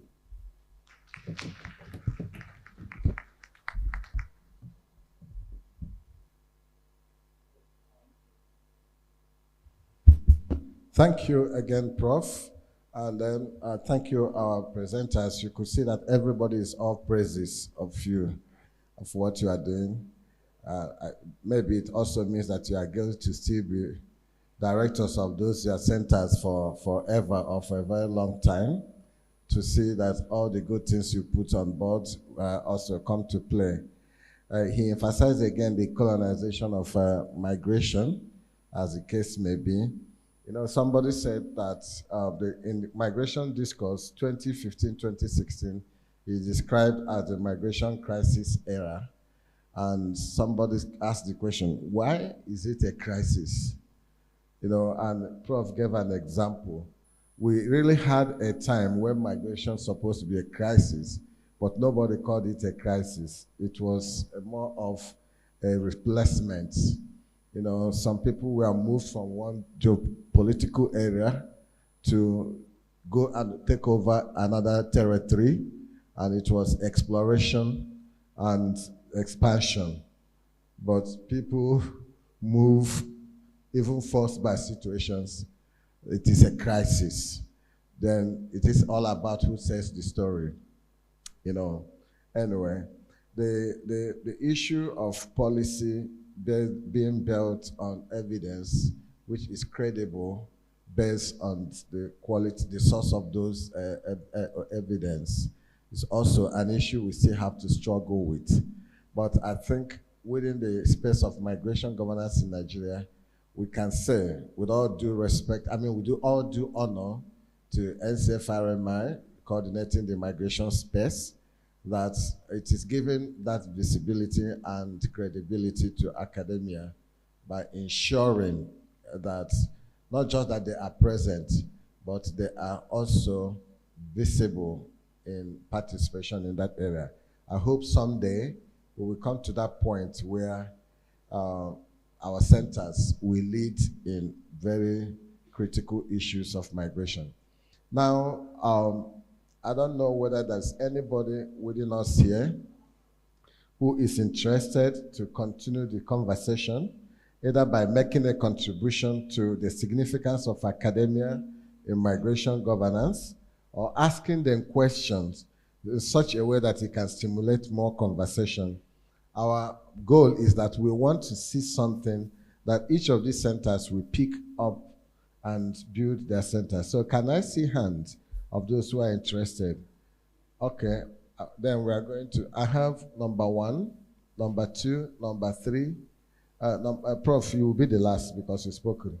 Number 1, please, sorry again, sir. Number 1, number 2, number 3, number 4. We will take that first 4, then we'll take the other ones. So every question and contribution has a space of 1 minute. Okay. And please, if you're directing to someone specifically, can speak to the person. But if it is general, we will ask the professors to please pay attention. Thank you. And then tell us who you are, maybe your discipline or your organization, as the case may be. Okay, thank you. Good afternoon, distinguished ladies and gentlemen. My name is Alex Oturu. I work with the National Commission for Refugees, Migrants and Internally Displaced Persons. My question goes to Professor Mary. Your presentation, I just wrote some things down while you were speaking. Something that really stuck out for me was the fact that you said that most of African scholars, their works are strong empirically and descriptively, but we don't have to, they don't go the next step in developing theories, theoretical models. So I just wanted to hear from you if you can throw more light on, what are your suggestions for how they can take this next step, how we can go to the next level of now having migration theoretical models that are homegrown from Africa. Thank you.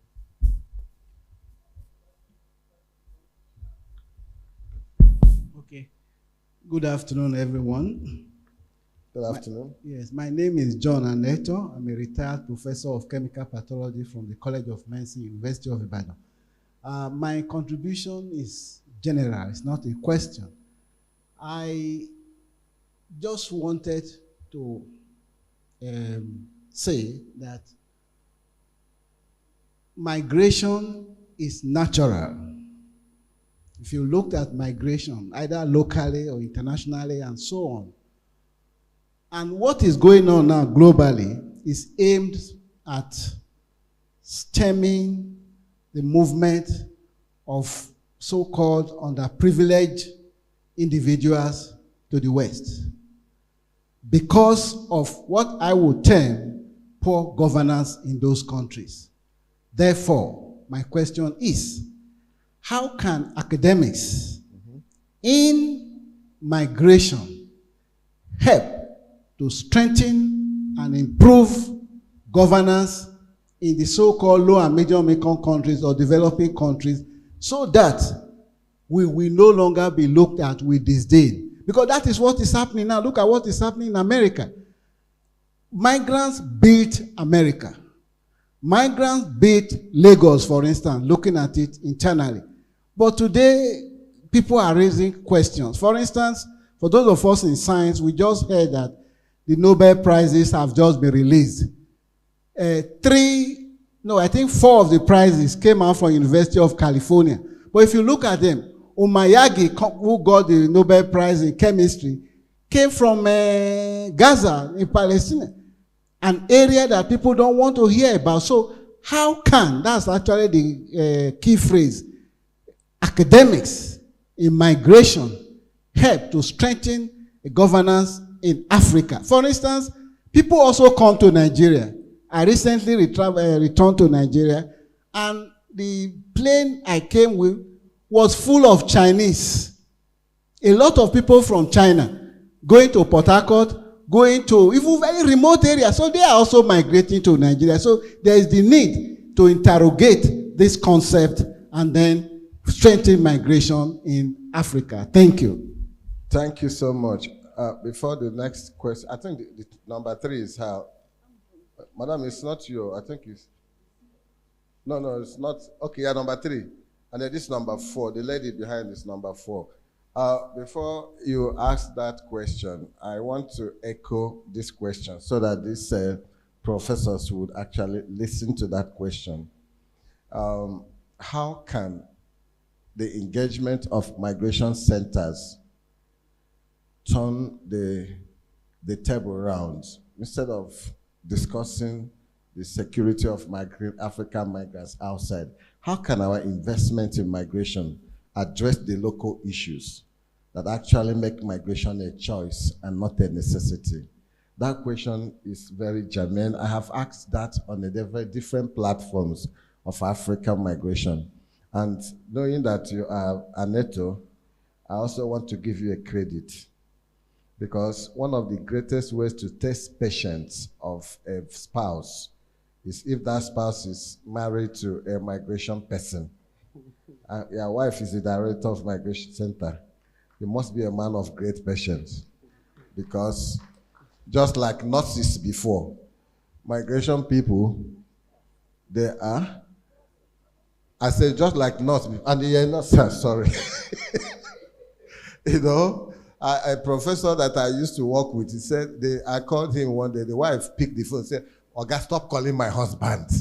This man does not raise. Tomorrow he's in Lagos, another way he's in this place. Which kind of migration is this one? So thank you for being there for her and giving her the courage to do so. Thank you. So, sir, your question now. Okay, thank you, Prof. Good afternoon, everyone. My name is Dr. John Akolo, and I'm a focal person for the National Drug Law Enforcement Agency at the International Organization for Migration. Thank you, Professor Aneto, for inviting me. And I'm also the coordinator, Alternative Development Project at the National Drug Law Enforcement Agency. Professor Tracy and Professor Aneto represented Nigeria very well in this session. And I'm proud of you. Please, you can help me give them a round of applause. But again, before now, you know, when I saw Professor Tracy, I thought she's from Ghana. So, but before then, I used to think that Nigeria is the only superstar in the academic space. But Professor Mary proved me wrong. And I must commend you for a presentation. Please, we can put our hands together better for her. And one thing I noticed about her, I was looking at her hands and I discovered she has no handcuff yet in that finger. And I said, I'm going to talk to Professor Aneto to see if we can possibly migrate her to Nigeria permanently by marriage. Now, that being said, okay, sorry, let me go straight to the point now. So many issues have been raised about migration, and they are very, very important. And Professor Aneto said that every component of human life and the entire society is affected by migration in one way or the other. And when Professor Abdullahi also made this presentation, he said people migrate. We migrate with culture, with language, with accent.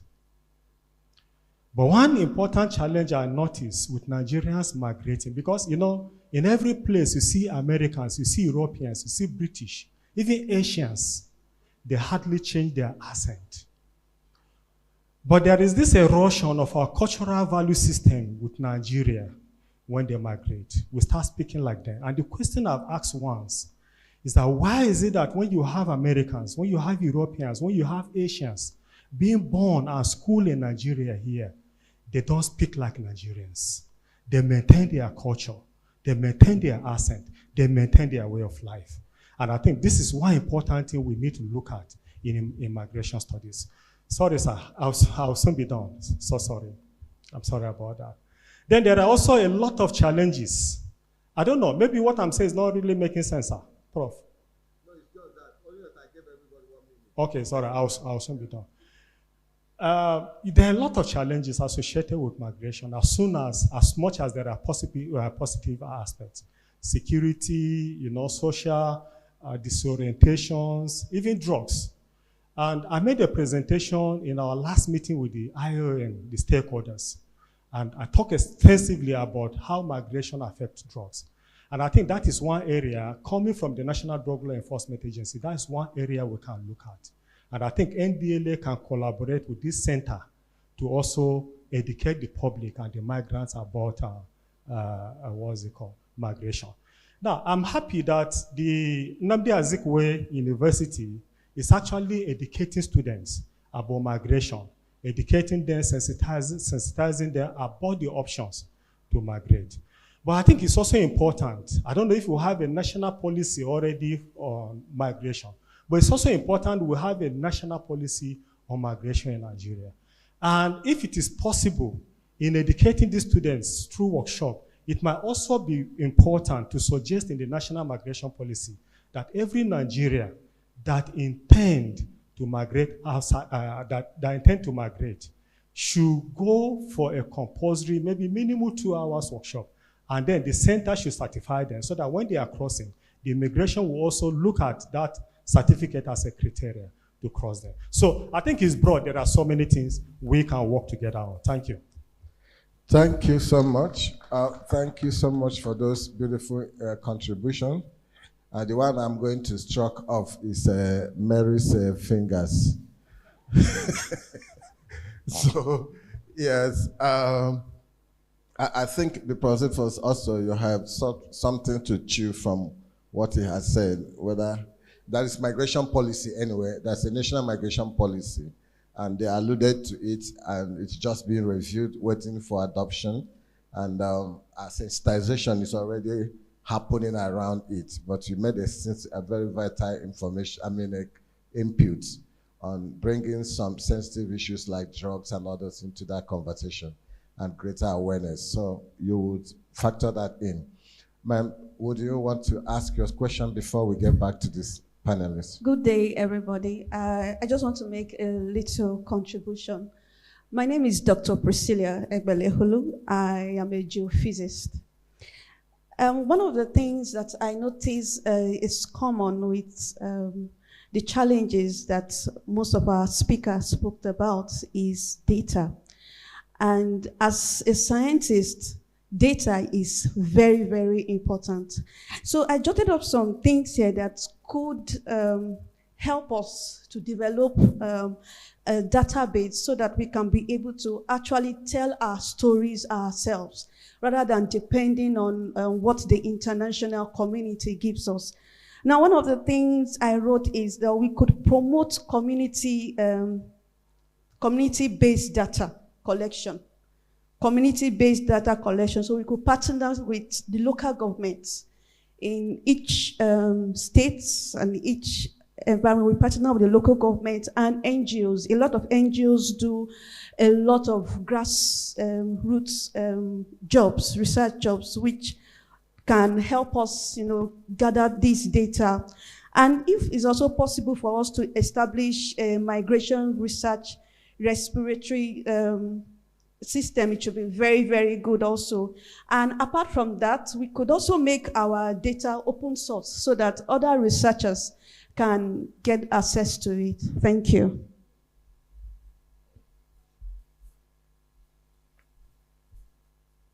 Thank you for that contribution on data.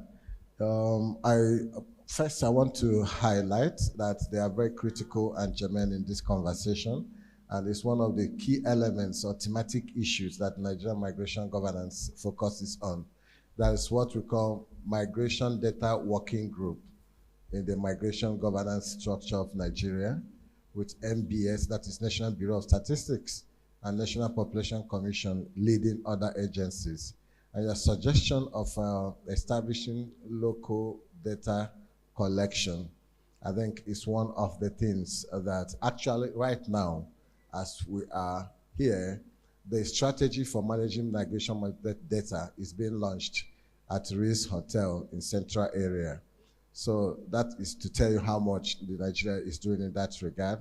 And what you've suggested is already taken care of. But I think it can be improved in ensuring that non-traditional data generating or groups like NGOs and community-based organizations are strengthened to do that. So, Mary, I guess you have more of those questions. Mm-hmm. You can answer the ones that are directly to you, and then we'll give your colleagues. We'll give your colleagues a few minutes to do that. Okay, so let me ask the first question, Alex, you asked about the descriptive nature of it.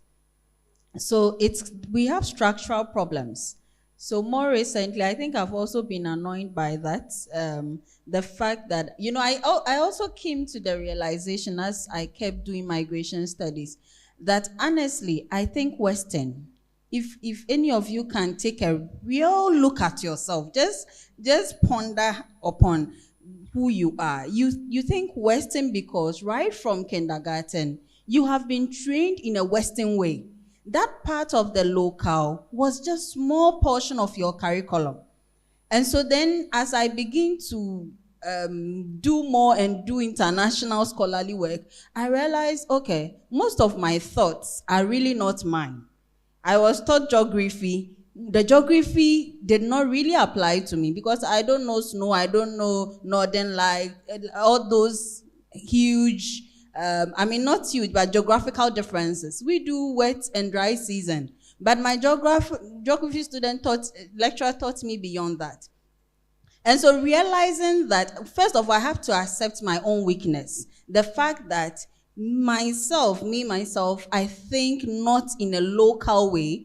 Even to think, when you ask a question, which language do you think in? And it's getting worse even with our kids because they even start English right from beginning.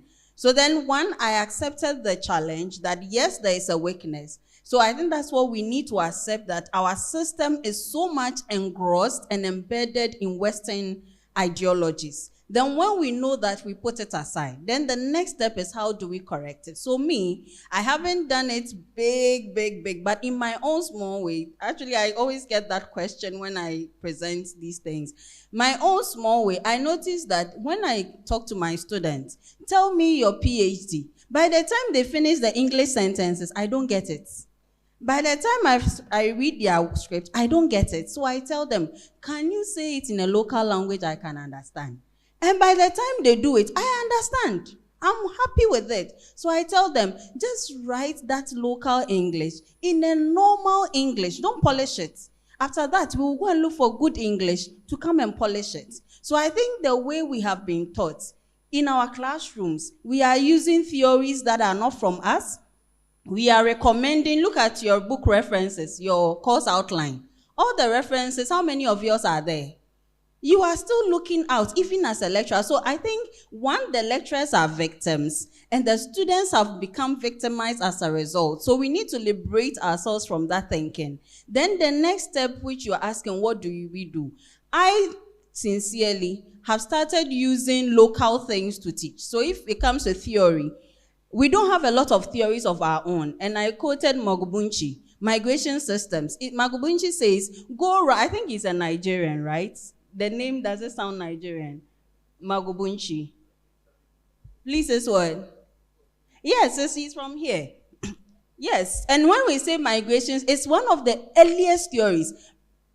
Sorry, but I must tell you that Push and Pull by Lee has so much popularity than Mogubunchi. Meanwhile, what he's saying is that migration is a system. It affects every part of society. It starts from the economic, the health, it moves through education and every part. How far has this theory gone? Nowhere. Meanwhile, we are citing Lee's push and pull, which doesn't take into consideration our factors. And I believe Mogubunchi started with the idea that, because that is our society. We move to exist, and so it affects every component of us. And so then that's how come I tell my students, if you don't cite, I have a lot of publications on all fields. If you come and it is not there, you will go back. Then the other challenge is, I think since last year or two, I started seeing migration differently. So I had this student that we developed cognitive migration. Do you know that I did a keynote in Oxford. The next time one of the professors met, Mary, what are you trying to do? So some people have dominated the field. And when you are coming, they think, who is this one coming? It's not that they don't respect you as an established scholar. They do, but they think you belong to the continent, so be there. And so are you trying to push yourself within this? And surprisingly, my student sent a paper for publication because he's talking about cognitive return. And argument pushes against the return, that return is not just physical, because people live all their lives abroad while living in Nigeria. So they don't become meaningful to our communities and societies. They only become meaningful when they begin to think that I'm wasting my time. Let me start thinking about my present situation. And those people become meaningful. So we are trying to challenge the idea that it's not everybody who moves. So we need to look at migration in another sense. And that student, he sent me the comments and I said, I want you to push this publication. Don't give up. We will push it, because they think that you are coming to thread upon what they have developed.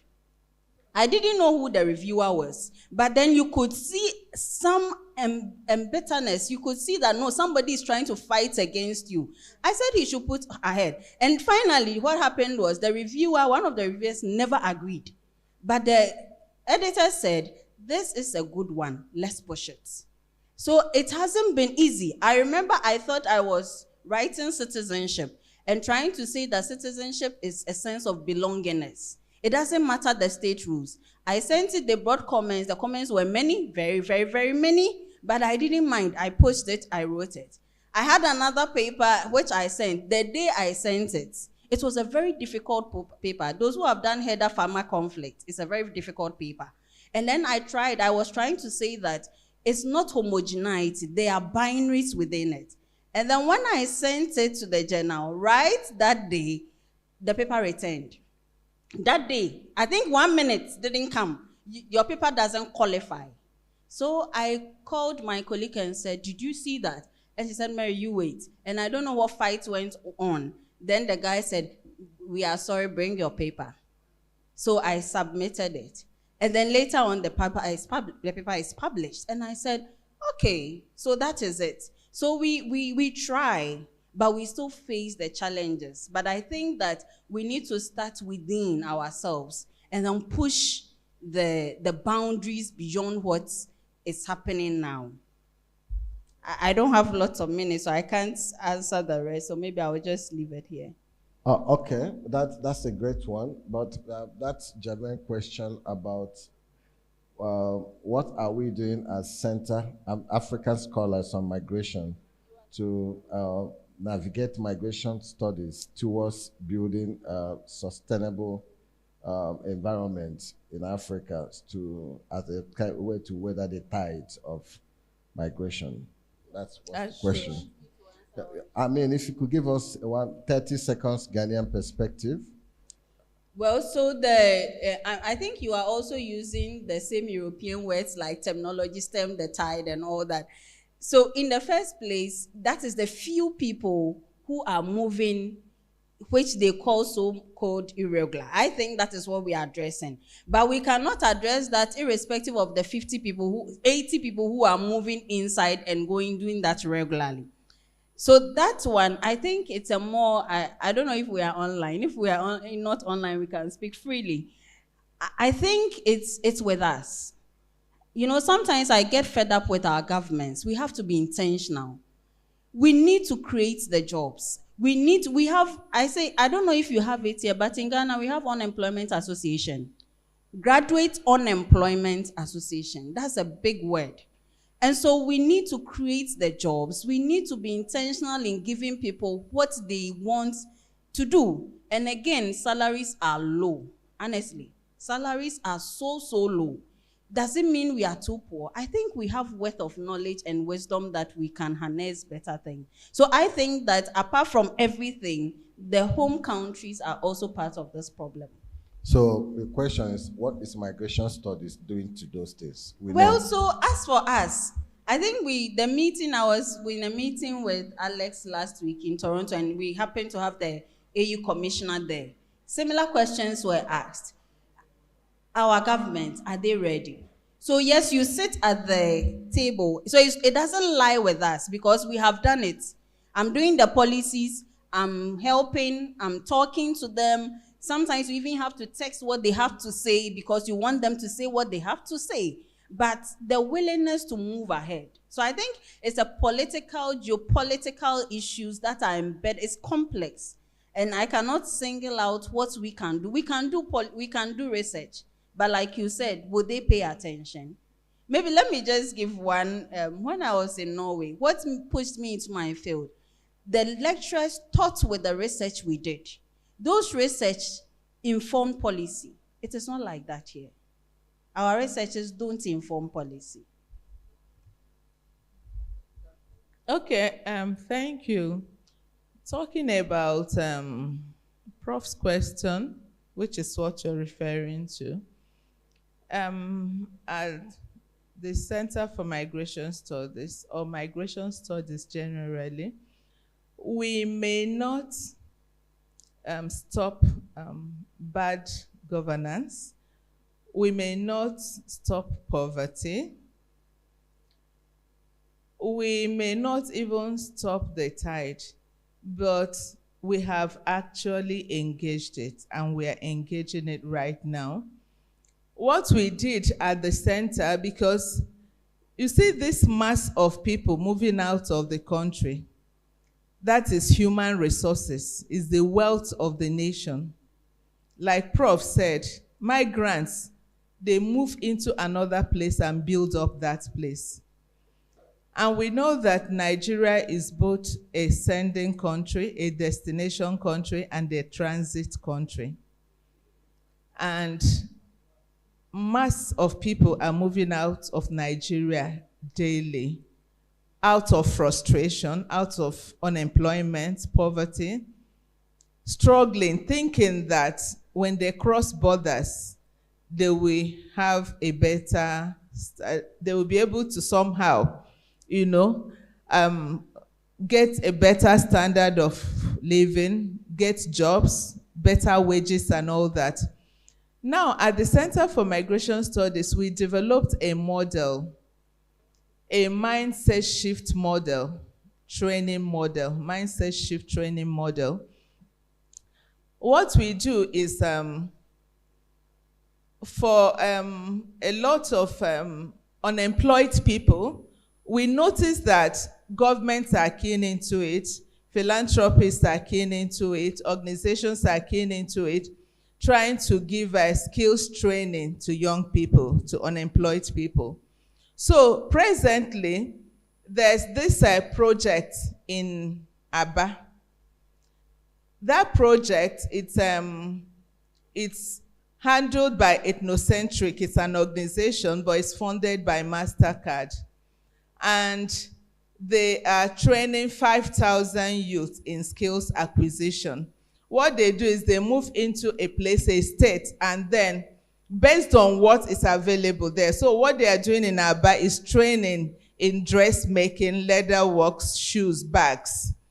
So, and they're training 5,000 people.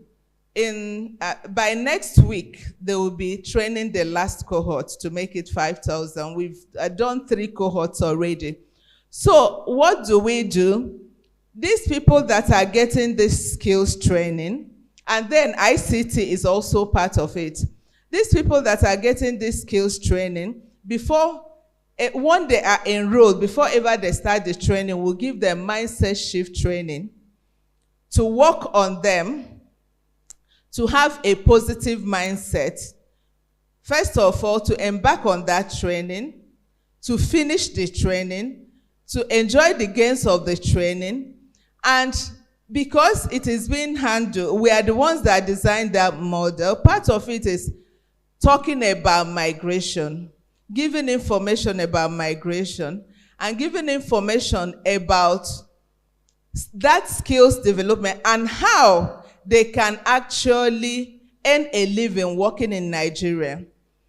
Many of those in ICT, they end up getting remote jobs because the first 3 cohorts, they've graduated. Some of them have gotten remote jobs. They are working in Nigeria. They are earning in dollars.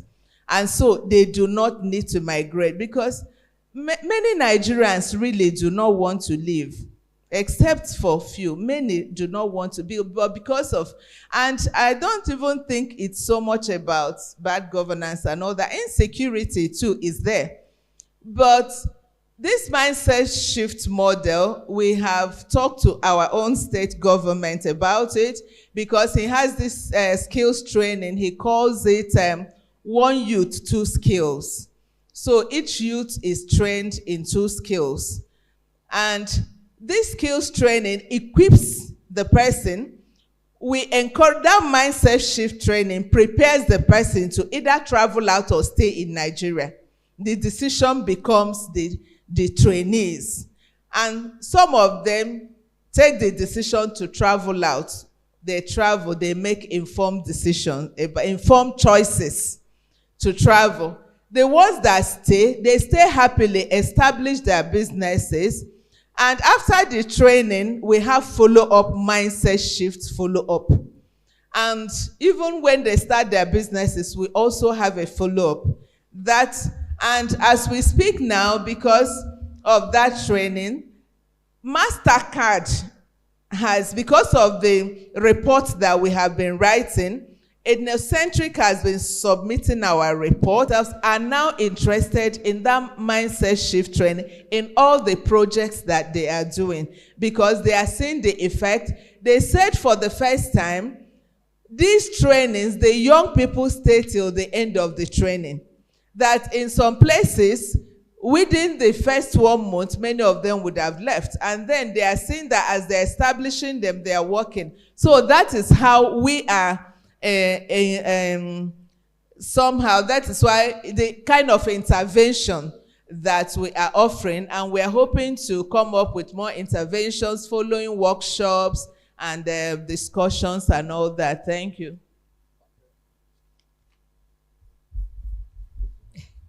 Well, I think the first two speakers have said it all. However, what I will want to say, the only point I want to raise there is that we must not be tired of being heard. Because the truth is that what do we do? How do we get things to happen? We must be persistent and, as much as possible, get the right connection to the people in charge at the top. Let them know what we have seen. Let them know what we have discovered. And we like it or not, academics still hold a superior space in the whole of Nigerian governance. So when we speak, they may say they are not listening, but when we repeatedly speak, they will be forced to listen. So we should continue with our research and make sure we have our facts and figures right and target the right places. Yes, we can publish them in visible journals, but those people don't even read those journals anyway. They don't read the journals. It is you and I who are the academics that still read these journals. Those people don't read them, but we have to let them hear by force. You like it or not, you must hear us. Our voices must be raised. Thank you. I like that. Whether they like it or not, they must hear it. Fire by force. Thank you. Those are very impressive contribution, and you can see the number of hands we have. So if we want to get all those hands, we should also manage our contribution in this. I think what I picked from your response to the two questions in particular, one is the need for us to be intentional in rethinking the way we think so that it becomes original. And the intentionality of it is that we must own who we are. Because even when you are being intentional, you also be modeling your intentionality upon what they say you should think. And so it becomes a jamboree, you know. You call it academic jingoism, you know. I decoupled my coupling so that I can couple what I am. At the end, you have said nothing. So we must be intentional in being African, and we must necessarily not develop any theory that matches other people's theory for our theory to work. Who we are determines how we do our things, and that is what Africa must put in place. And then that goes again with publication. I think one of the things we are suffering is we think we have to measure up to be published by them. And so for you to be published by them, you must sound the way they want it. So, but if what we are saying makes meaning for us, then we must learn how to publish ourselves in our own space. Like Prof just said, it is us building our space. Yes, of course. I understand that. We have not come to the point where we break that barrier. But the way of claiming that space, Jürgen Habermas would say, sorry again, I'm going there. So, okay, I'm not going there again. Then, well, in the case of facing the real Nigerian issue, to make our discussion on migration respond to Nigerian issues, I think I like what Prof said in the mindset in resetting you are doing for neighboring people to go through there. But also I think what both of you are trying to say is that we must not discuss migration the way they want us to discuss it. I think, Alex, you can also attest to the fact that one of the challenges we are having in Nigerian migration governance is, what is Nigerian migration issue? What does the Nigerian government think is migration issue, apart from what we are meant to think? We are holding seminars, we are holding conferences, we are reviewing policies because the policy of Western in relationship to us says that our migration issue is irregular migration, and that is why we are doing irregular migration. So we must, as academics, begin to look at these are migration issues for Nigeria. Whether we are funded to say it or not, we keep saying it and push it so that it works. So I have the number 1, 2, 3, and 4. 1, 2, 3, and 4. Could we call that the last set? Okay, the last set. 1, 2, 3, and 4.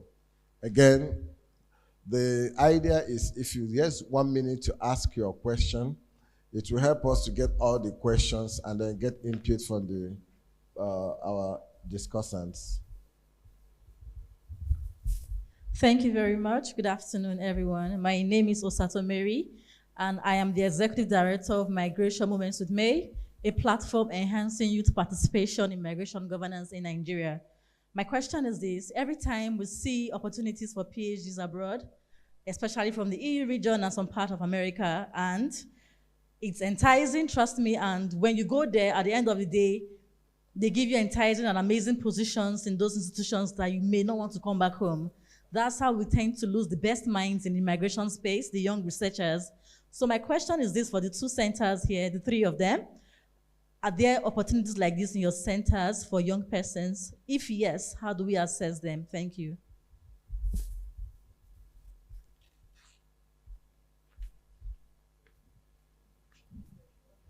Number 2 is here. Is that number 2 or number 2? Okay, that's number 2 here. Good afternoon, everyone. My name is Silva Line Ibama. I'm a PhD student from the University of Ghana, Legon. Professor Setrana is my lecturer and my supervisor. She invited me. Thank you very much. I have a very simple question, and it goes to Professor Tracy and Professor Aneto. I'd like to know what the universities in Nigeria who are currently having migration as a course doing to attract students who are going to go to university to choose migration as a field for study. Beautiful. Because when I had to go to Ghana in 2011 to do my master's in migration studies. And I did my PhD in that same school, spending so much dollars because I didn't find those schools in Nigeria, that kind of course in Nigeria. And I know when I got there, for the first 5 years, University of Ghana Center for Migration Studies had scholarship for students who were in that center, full scholarship and partial scholarship. When I got, well, that's what attracted me, to be honest. When I got there, they had ended the scholarship. I had to continue. So please, what are the universities doing? Because every Nigerian child wants to be a lawyer, a doctor, an engineer, a geologist, and so on. When you say migration study, they're like, what is migration studies? What are they doing, please, to encourage them to choose migration as a field? That's how you can get the experts, I believe. Thank you.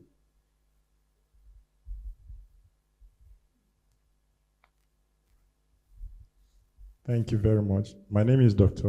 Emina William, the head of Department of Development Studies, NOUN. I would like to thank my center director for giving us the platform, particularly for those of us who are academics here, to publish. I've had 2 publications with the center.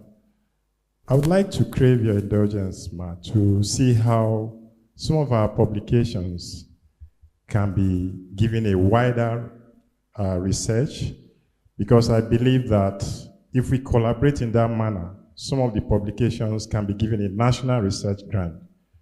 For instance, I belong to a team that the university sponsored, and we carried out a project on migrant behavior And most of the things we are talking about here was captured in that research. And we found out that most of the challenges in Africa lies within us. Somebody talked about methodology or theoretical framework to address some of our challenges. The theories are there, but how do we apply them? Mongo Park came here and told us that he discovered River Niger. That's insulting. And so how do we tell our story? That's what we are talking about here. And the only way for us to begin to tell our story is for the centers to begin to look at internal research and see how we can give it a wider publication. We don't own some of these platforms. Remember, they are all Western. And because they are Western, they dominate it.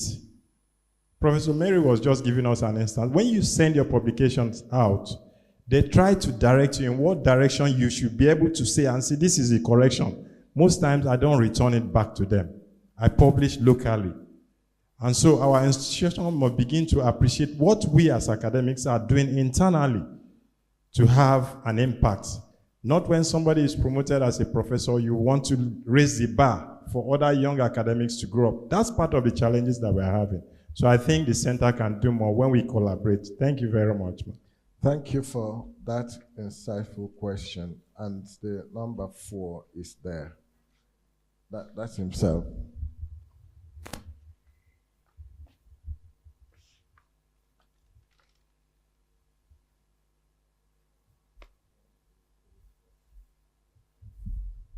Thank you so much. I want to appreciate the presenter for this very educative presentation and lecture. My name is Herman Johnson. I'm from the Department of Peace Studies and Conflict Resolution, NOUN here. My question is similar of that of my colleague that just finished asking. I am asking, we are talking about strengthening and maximizing academic presence in migration space. I know one of the core mandates of academic is teaching, research, and community service. But I want to anchor on the research aspect because most of the platform that will give us visibility to talk about migration issues in Nigeria lies internationally in the high impact journals, the Q1, the Q2 journals. Those are journals that will give global recognition of migration space in academic. I don't know what is the center, precisely the Now Center is doing regarding this publication in order to promote and sponsor the research to be published in this high impact journal. Is there any platform, is there any mechanism put in place that will enhance this, fully knowing that research in this country is poorly funded?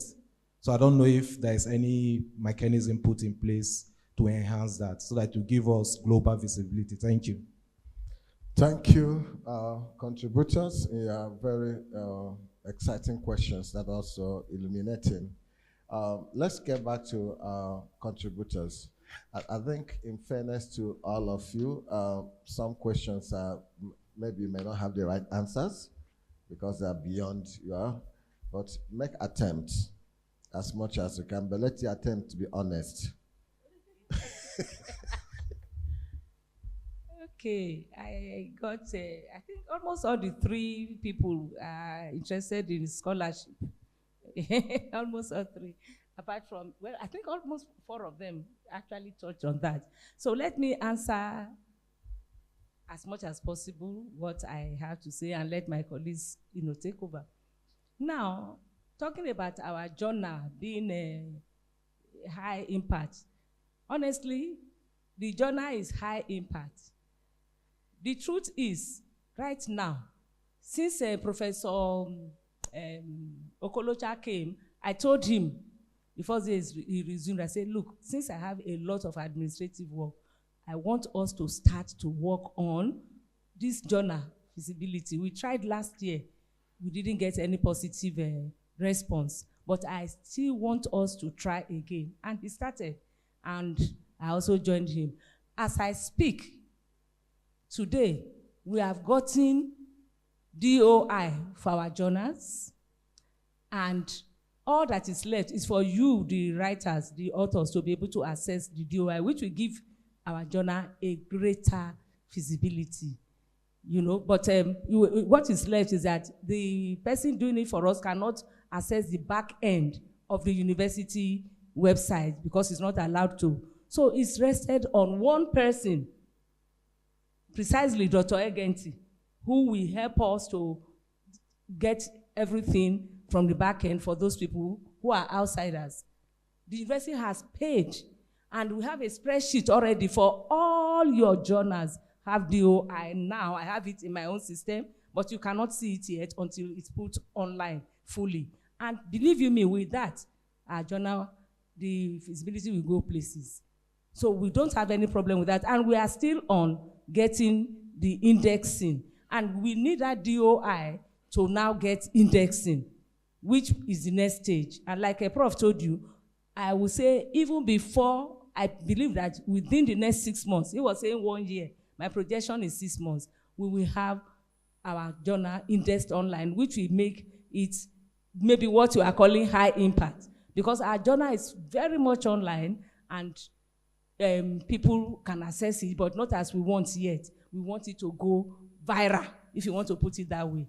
That's how we want it to go. So now, talking about sponsorship, well, like I told you, we are still struggling with having postgraduate programs in our own center. And I told you it's a bit of bureaucracy, because they will say, this is a center, let it go to department. If these programs go to department, they won't get that sponsorship as much as if it remains in this center of excellence. Because the center is very visible, very, very visible. So that politics of saying, let it go to department that did not have the insight to the program. I visualized that program as a reality. I carried out the feasibility studies. If those of you are on TWG know, 3 years ago, I did that, and I saw the need of us having a program on our platform in that center. So that program, invariably, will have to be domiciled in that center for it to move and get sponsorship.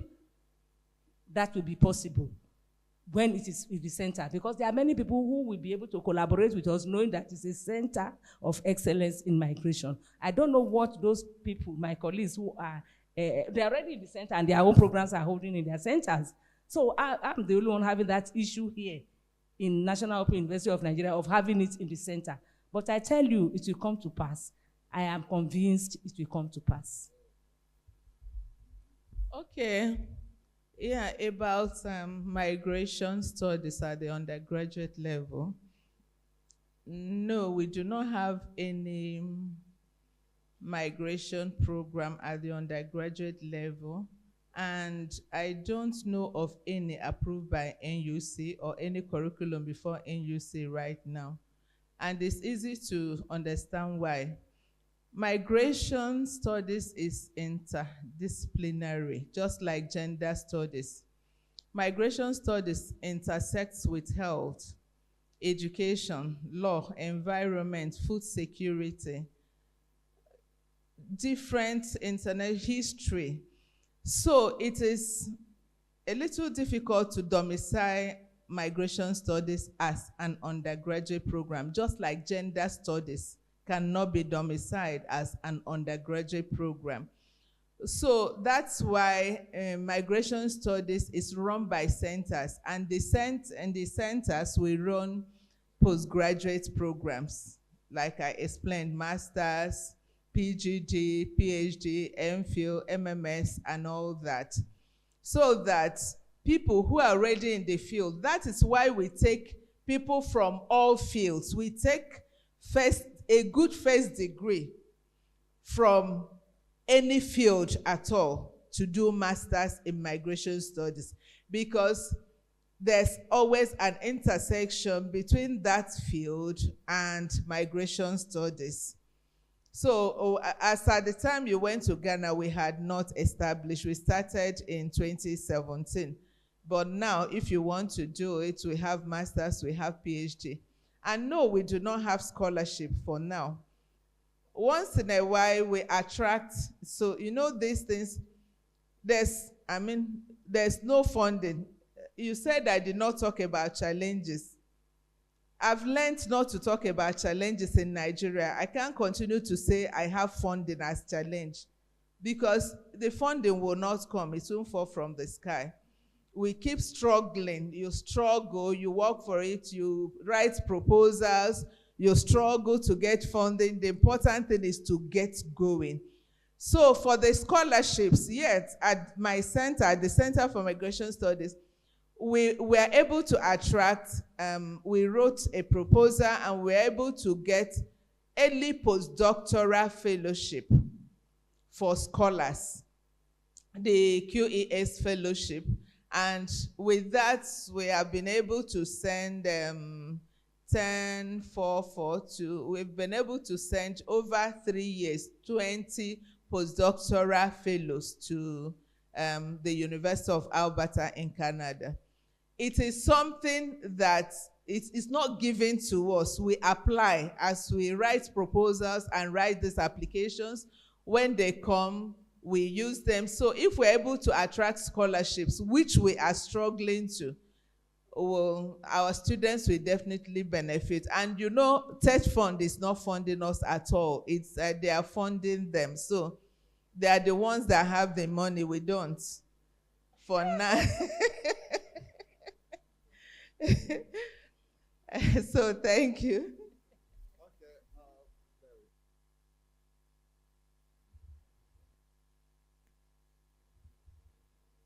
Yes, I think Mary would help here. Your student said you have money, you do funding, and she can actually campaign for people to leave our centers to come together. Please, can you help us with insight on how our two centers can attract sponsorship that will also attract our students or retain our students? Let me answer the question this way, especially because we have a lot of young people here. I started academia very young, honestly, and she was there, so she used to call me my daughter. So I want to say that, what is your aim? What is your purpose? As Prof said, most of the monies, all the scholarship, they were the sweat of professors who wrote money. And so who wrote proposals for funding, and they got the money. So I'm asking myself, so that scholarship that is juicy, it was the work of somebody else. I think we have tended not to think about the future of our continent and our countries, irrespective of the problems. So I'm thinking, where are the Nkrumahs? Where are the Kenyatas? Where are the Nyereres? I think they are no more. So it's about us. Why am I saying that? I set off as an academic, telling myself I will not be a local scholar.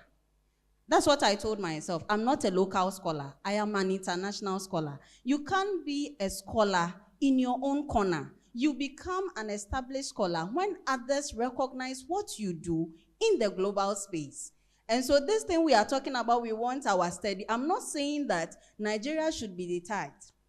Ghana should be detached. It will not help. Nobody will see you. But we want to push our voices to the global front. And so how do we do that? We need to be determined. Write the proposal. Sit down. It's work. It's not enjoyment alone. I have lots of projects at the center. I came to meet them. Honestly, the day they told me I'm a director, I said, oh my God, because there has been big grants won.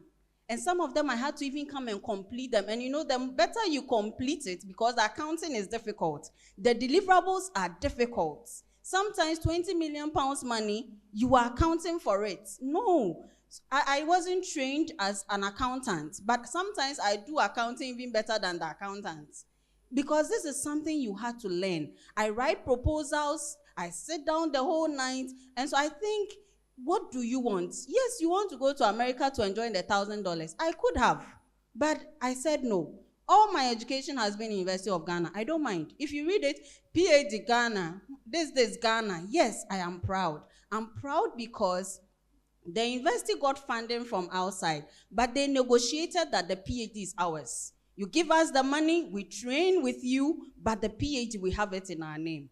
And so I think that's why I'm talking about negotiation and about the people who are the front. I see a lot of young people here. You can turn the things around because, yes, I did it for my time, and you can do it. I wasn't bothered with the fact that my university is University of Ghana, Center for Migration Studies, the first PhD. I don't mind. But it's about what you do with the PhD and what you try to achieve with it. So I think that's how I want to answer this question about the funding. You can get it if only you can sit down. I was telling my colleagues, I was in a forum like this in early career, they were asking me, how do you get your funding? It's not a specialty. In Africa, we don't have specialty that somebody says, I'm a medic, I'm what? They will say, I'm a refugee studies expert. No, I am an expert based on what you are looking for. So what are you looking for? Tell me first. Then I'll tell you who I am, because I can bridge all worlds. I can bridge all places. And so I think we need to, and that is hard work and determination. That's how I want to answer this, please, moderator. Sorry, I've been passionate about this. Thank you so much. I think I will now align myself with our brother there from the drug agency to try to see whether we can lobby you to come to Nigeria, because you have all it takes to put fire in us. I like that last one. My expertise is in what you want. What do you want? I am an expert in it. So don't put me in a corner and tell me you cannot apply for this, because you have the capacity. Thank you so much, our presenters, and thank you, our colleagues, for sitting all this while. We have actually violated the World Health Organization's health practice, that especially people of our age, that we can't sit more than an hour without standing up. But I know you are all safe. So to round up this session so that it looks like there's a cap on it, I would invite the presenters to do 30 seconds last minute. If we do this, the centers will be better. Our presence in migration governance will be better than this. Anything that jumps into your head, if nothing, say nothing. So who wants to go with first? 30 seconds or less.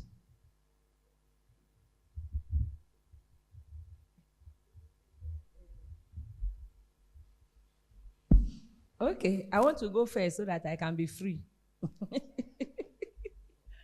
Okay. If we come together as we are together so, and brainstorm and have ideas together, then we will move migration forward in the academia. We will sit together, we will collaborate, we will produce data, do research, inter